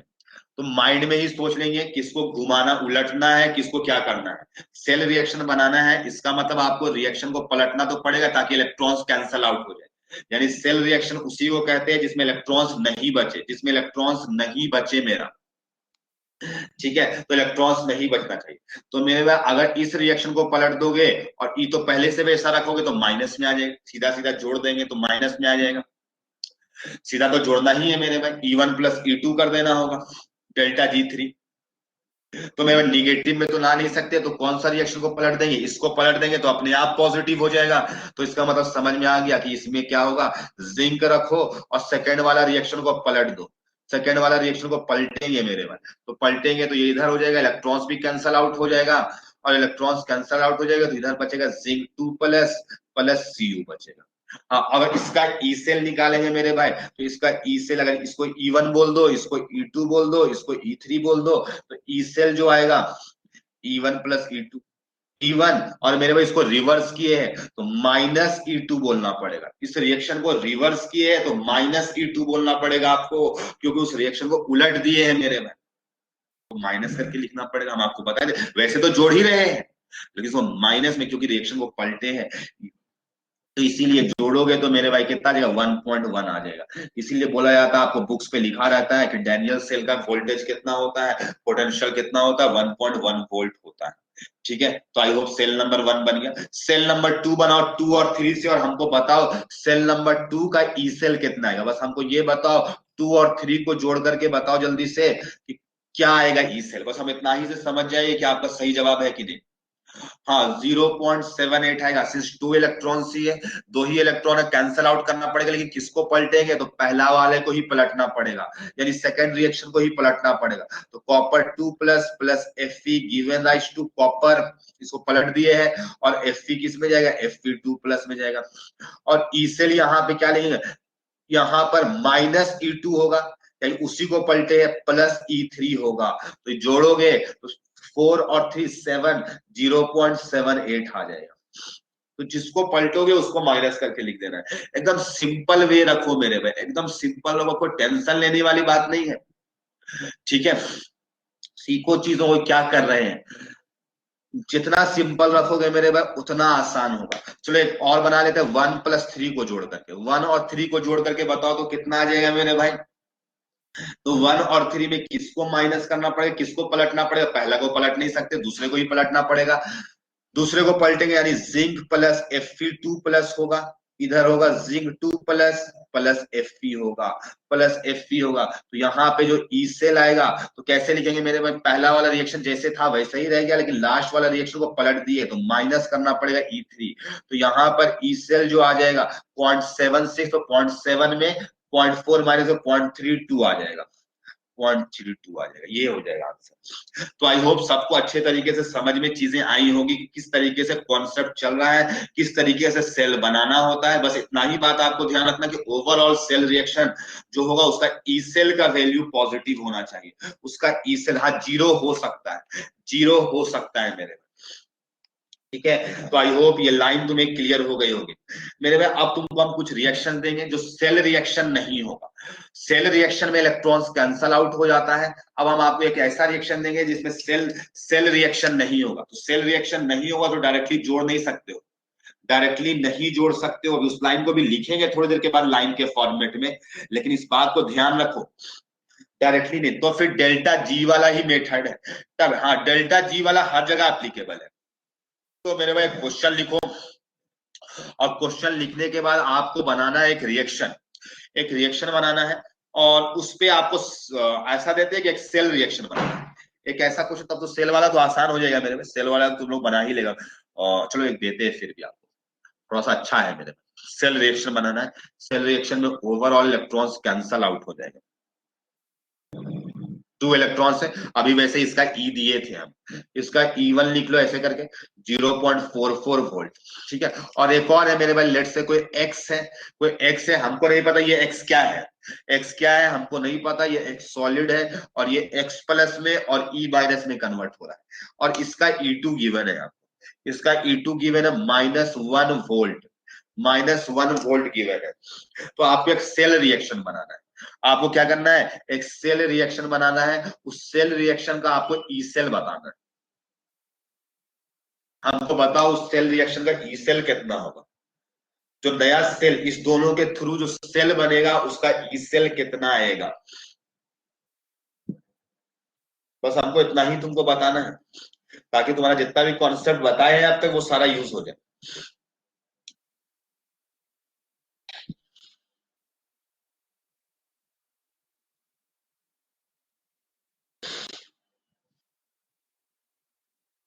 कोई बता सकता है?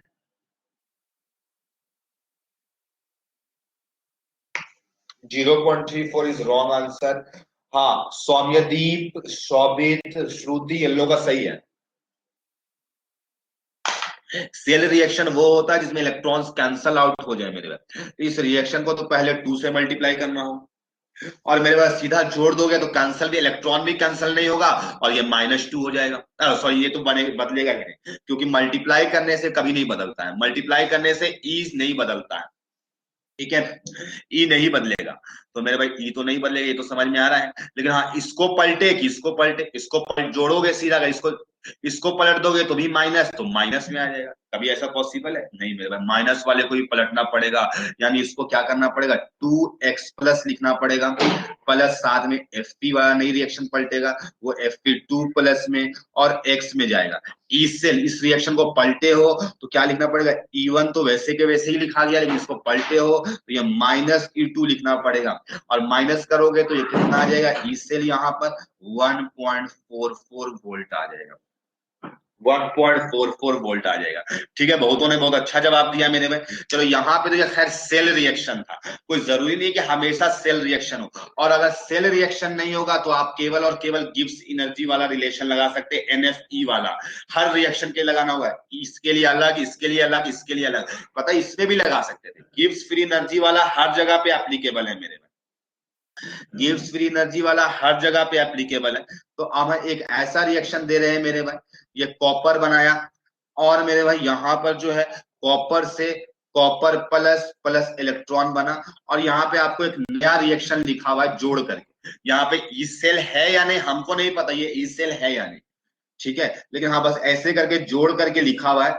Copper 2+, copper copper cancel out हो जाएगा, कॉपर कॉपर इधर से कट जाएगा मेरे भाई, ये कॉपर कट जाएगा, तो ये बचेगा क्या फाइनली, यहाँ पर कॉपर प्लस बचेगा और एक इलेक्ट्रॉन इधर बचेगा, प्लस इलेक्ट्रॉन इधर बचेगा, एक इलेक्ट्रॉन बचेगा। तो मेरे भाई इसका E1 है, इसका E1 है, इसका E2 है और इसका E3 है। तो आप हमको E3 बताए क्या रिलेशन होगा E1 E2 के साथ।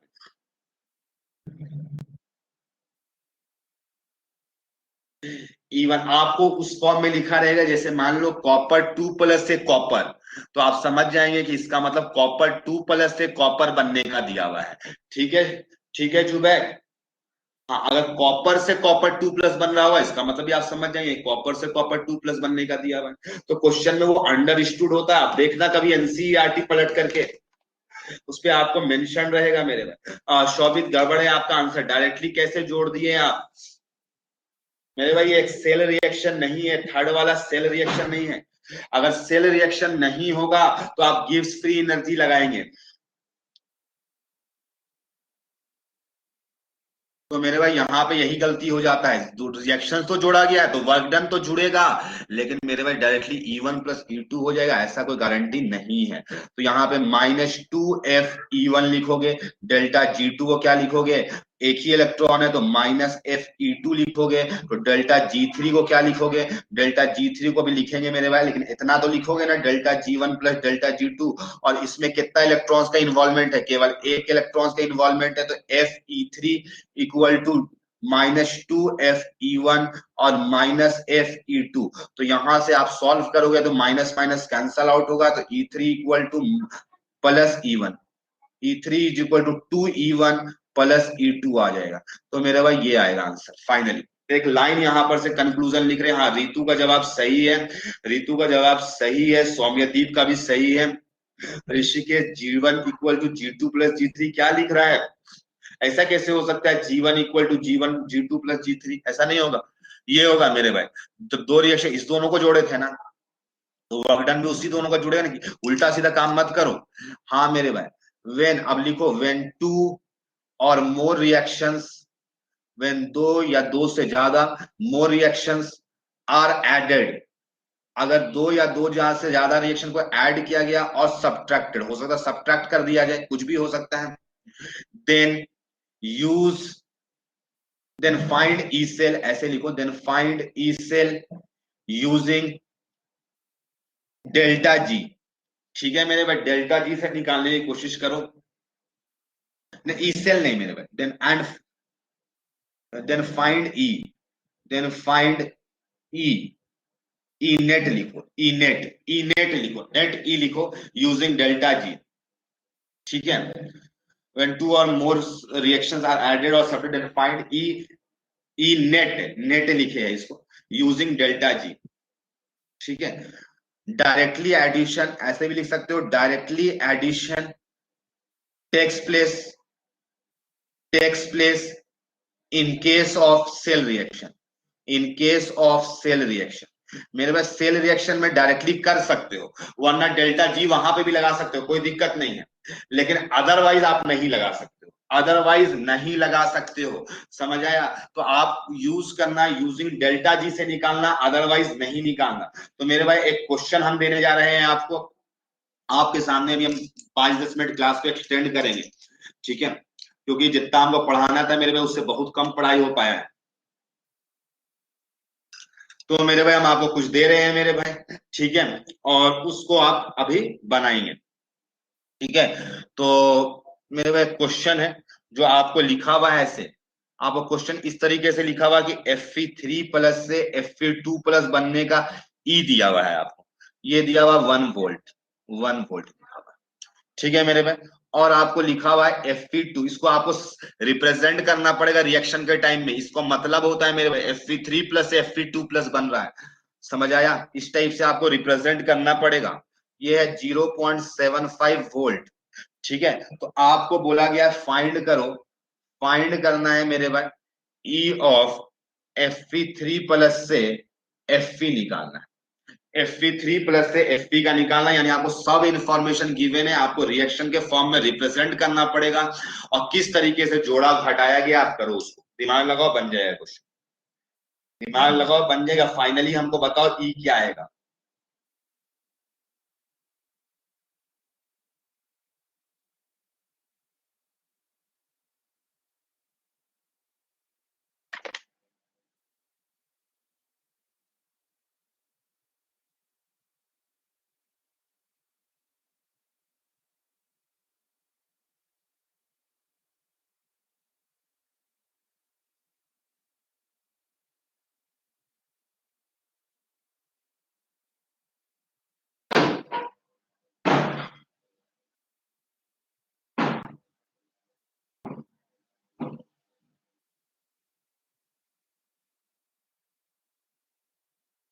जल्दी से बताओ आंसर।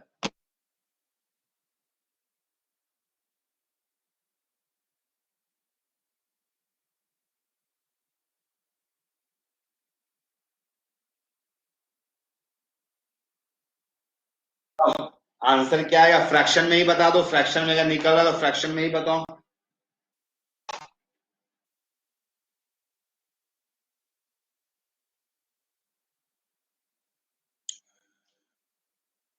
1.75/2, मतलब भाई कुछ ऐसा आंसर आएगा, 2.5/3, 0.875 हमको सही लग रहा है, श्रुति का आंसर सही लग रहा है हमको। तो मेरे पास पहले तो इसको रिप्रेजेंट कर, तो सारे रिएक्शन जो लिखे हुए Fe3 प्लस से Fe2 प्लस बन रहा है, इसका मतलब एक इलेक्ट्रॉन गेन किया है, तब जाकर के Fe2 प्लस बना। और मेरे भाई अगला रिएक्शन जो है Fe2 प्लस से Fe बन रहा है, इसका मतलब ये 2 इलेक्ट्रॉन गेन करके Fe बनाया। और आपको एक ऐसा निकालना है जिसमें Fe3 प्लस से Fe बने, यानी ये 3 इलेक्ट्रॉन। तुमको लग रहा है कि सीधा सीधा जोड़ देना है दोनों रिएक्शन को, दोनों रिएक्शन को जोड़ने के लिए बोला जा रहा है। देखो जोड़ करके 3 इलेक्ट्रॉन्स आ जाएगा, यहाँ से Fe2 प्लस कैंसल आउट भी हो जाएगा, यानी दोनों को जोड़ देना है सीधा। ये पता भी चले, अगर रिवर्स करोगे तो ई भी पलटेगा, अगर रिवर्स करना पड़ेगा तो ई भी पलटेगा, ये ध्यान रखना। ठीक है, तो माय डियर स्टूडेंट यहाँ पर ई तो वही रह जाएगा 1 वोल्ट, ई1, इसको ई2 लिख दो 0.75, 0.7, और इसको ई3 लिख दो मेरे भाई। तो यहाँ पर 3 टाइम्स हो जाएगा, 3 E3 हम सीधा अब लिख रहे हैं और सीधा जोड़ा गया है इसको, तो जोड़ा गया है इसको, पहला रिएक्शन को ई1, ई1 सीधा जोड़ा गया तो ई1 लिखो, और दूसरा रिएक्शन को भी यहाँ पे एक इलेक्ट्रॉन का गेम था, यहाँ पे 2 इलेक्ट्रॉन का गेम है, तो 2E2 लिखना पड़ेगा। तुम डेल्टा जी लगाओगे, हम शॉर्ट में लगा दे रहे, शॉर्ट में अब क्योंकि अब प्रैक्टिस है हमें, तुमको भी प्रैक्टिस ऐसे ही करना पड़ेगा कि यहाँ पे एफ वेफ कट जाएगा, माइनस माइनस कट जाएगा, तो यहाँ से E3 is equal to E1 1/3 और 2E2 2 इंटू 0.75 यानी 3/4 इसको लिख सकते हो। तो 2, तो ये सॉल्व करोगे तो 3/2 आ जाएगा, तो 3/2 तो एलसीएम एलसीएम ले लो, तो 2 + 9 11, 11/6 सॉल्व कर लो तो 6 1 जा 6, अरे भाई ये देखो कितना पॉइंट में आ जाएगा हमें नहीं पता। ठीक है, सॉल्व कर लो, 11/6 आ जाएगा। ठीक है, अब जो भी इसका वैल्यू आ रहा है 11/6 का, आप लोग बोल रहे हैं 0.8 से, हम देख लेते हैं कैलकुलेटर से करके। 11/6 1 सॉरी यहाँ पे गड़बड़ कर दिए हैं, यहाँ पे 3 और भी आएगा, इंटू 3 और भी आएगा, ये कैलकुलेशन थोड़ा सा एरर है, ये 3 नीचे जाएगा भी, तो मेरे भैया 3 कैंसिल हो जाएगा, तो 1/2 बचे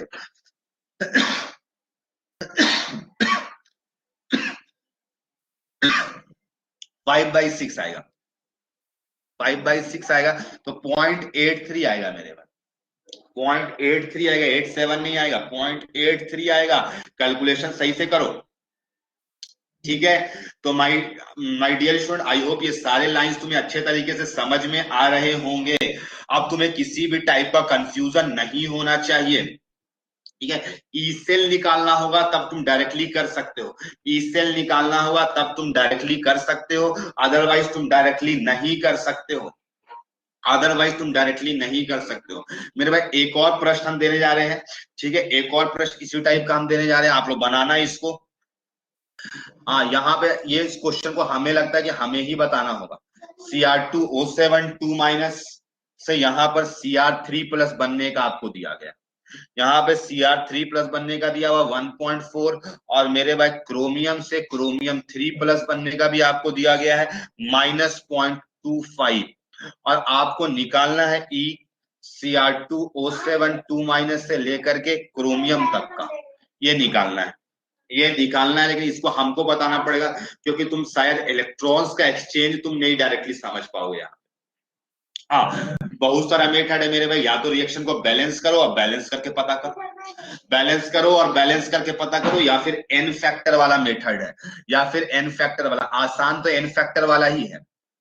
ठीक है, या फिर रिएक्शन को बैलेंस करो, एक कौन सा रिएक्शन को, रिडॉक्स रिएक्शन को, तो Cr2O7 Cr3+ में जा रहा है, Cr3+ में जा रहा है, तो एन फैक्टर वाला गेम लगाओ मेरे, क्या लगाओ, एन फैक्टर वाला गेम लगाओ कि क्रोमियम जो Cr2O7 2 है प्लस है, तो यहाँ पे निकालो, यहाँ पे निकालो मेरे भाई, कैसे हो जाएगा, यहाँ पे एक क्रोमियम का +6 है, यहाँ पे +3 है, तो यहाँ पर एन फैक्टर कितना आएगा, यहाँ पे एन फैक्टर 6 आएगा, एन फैक्टर वाला मेथड लगाओ। और ये एन फैक्टर रियल मायने में आप याद करो क्या बताता था, नंबर्स ऑफ इलेक्ट्रॉन इन्वॉल्व्ड पर मॉलिक्यूल, एक्चुअल डेफिनेशन जो था एन फैक्टर का, याद करो यही डेफिनेशन था, नंबर ऑफ इलेक्ट्रॉन्स इन्वॉल्व्ड पर मॉलिक्यूल, तो 6 से 3, ऑरेंज से ग्रीन, और यहाँ पे देखो मेरे भाई 3, और यहाँ पे एटम्स कितना है, 2 का, तुम कहो सर इसका तो एन फैक्टर 3 होगा, नहीं मेरे भाई इसको बैलेंस करना पड़ेगा, आपको 2 क्रोमियम है तो इधर भी 2 लिखना पड़ेगा, तो इस तरीके से आपको करना पड़ेगा मेरे भाई, तब यहाँ पे भी 6 आएगा, तो नेट इलेक्ट्रॉन्स का इन्वॉल्वमेंट जो है वो 6 का है। हाँ, ये क्वेश्चन जनरली IIT जेई पे आएगा, मेंस में आने का चांसेस कम है इस टाइप का क्वेश्चन, लेकिन हाँ इसका आपको ई दिया हुआ है, ई दिया हुआ है 1.4, E1 बोल दो इसे, और मेरे भाई क्रोमियम से क्रोमियम 3+ बनना है, यहाँ पे मेरे भाई 0 है, यहाँ पे +3, इसका एन फैक्टर भी 3 है। हाँ, अब आपको क्या करना है मेरे भाई, जोड़ना है, लेकिन कौन सा रिएक्शन को, इसको माइनस करना पड़ेगा, इस रिएक्शन को इसको पलटना पड़ेगा मेरे भाई। हाँ, इस रिएक्शन का E2 कितना दिया हुआ है, -0.25, इसको पलटना पड़ेगा, क्यों पलटना पड़ेगा, आपको क्रोमियम 3+ को काटना है, क्रोमियम 3+ को काटना है और इसको 2 से मल्टीप्लाई भी करना पड़ेगा। खैर 2 से मल्टीप्लाई या नहीं मल्टीप्लाई करने से, 2 से मल्टीप्लाई करो या नहीं मल्टीप्लाई करो, ई में फर्क नहीं पड़ता है। ई में फर्क नहीं पड़ता, ये बात आपको पता होना चाहिए। ई में तो फर्क पड़ता है इलेक्ट्रॉन की वजह से। इसको 2 से मल्टीप्लाई करो या कुछ भी करो, हमको कोई फर्क नहीं पड़ेगा। आपको फाइनली Cr2O7 2- से क्रोमियम में जाना है, क्रोमियम में जाना है मेरे भाई। तो Cr2O7 से क्रोमियम में जाओगे, यहाँ पर एन फैक्टर कितना आ जाएगा, यहाँ पे एन फैक्टर आपका 12 आ जाएगा। 6 से 0 है, एटम्स 2 है, तो कितना आ जाएगा मेरे भाई, 12 आ जाएगा। कितना आ जाएगा, 12 आएगा। हाँ इलेक्ट्रॉन्स जरूर होगा यहाँ पे, ये कंप्लीट रिएक्शन नहीं भी हो सकता है, हो भी सकता है, नहीं भी हो सकता है, कोई गारंटी नहीं है। तो हमें नहीं पता है तो हम डेल्टा जी का कॉन्सेप्ट यूज करेंगे, और डेल्टा जी यूज करेंगे तो यहाँ पे 12E3 हो जाएगा। इसको क्या लिखेंगे, 12E3 इक्वल टू मेरे भाई 6 टाइम्स E1, और सेकेंड वाला रिएक्शन को माइनस किए है तो माइनस लिखना पड़ेगा। ये माइनस की वजह से नहीं मेरे भाई, इसको पलटा गया इसकी वजह से माइनस हो रहा है, पलटा गया इसलिए माइनस हो रहा है। और यहाँ पे कितना इलेक्ट्रॉन्स का इन्वॉल्वमेंट है, 3 इलेक्ट्रॉन्स का है, 3E2 आएगा। अब यहां से सॉल्व कर लेना, यहां से जो भी E3 का वैल्यू आएगा वही जाएगा, तो वही आंसर हो जाएगा आपका। ठीक है, तो आई होप ये क्लियर होगा। यस या नो, बताओ कोई आंसर कितना आएगा मेरे में, एक बार फिर से आप लोग बताने बोल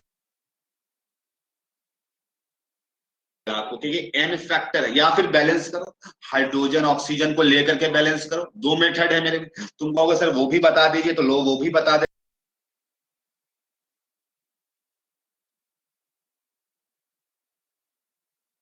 +3 था तो यहाँ पे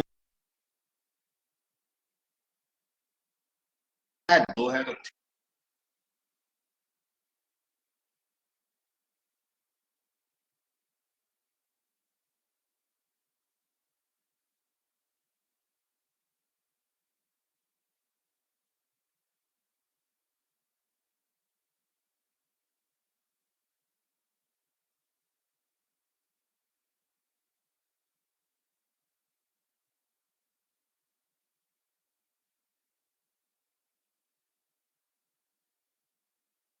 रेडिएशन अभी आ जाएगा, थोड़ा नेटवर्क इश्यू है।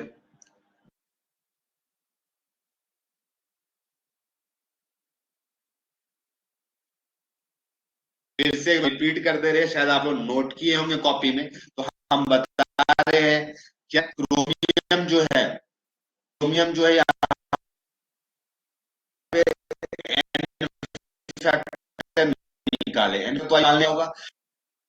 एन फैक्टर क्या बताता है, नंबर ऑफ इलेक्ट्रॉन्स इन्वॉल्व पर मॉलिक्यूल, पर मॉलिक्यूल में कितने है, हम इसको हम 6 बनाइए, और इस एन फैक्टर कितना है, 3 है। ठीक है, नेटवर्क इशू है माय डियर स्टूडेंट। अब इसको हम लोग एक बार देखिएगा खुद से, एक बार खुद से देखिएगा। हम लोग नेक्स्ट क्लास में इसको अगर दिक्कत आएगा तो इसको नेक्स्ट क्लास में हम लोग कंटिन्यू करेंगे। ठीक है, ओके, थैंक यू स्टूडेंट। दिक्कत आएगी नेक्स्ट क्लास में इसको डिस्कशन करेंगे। हाँ, जो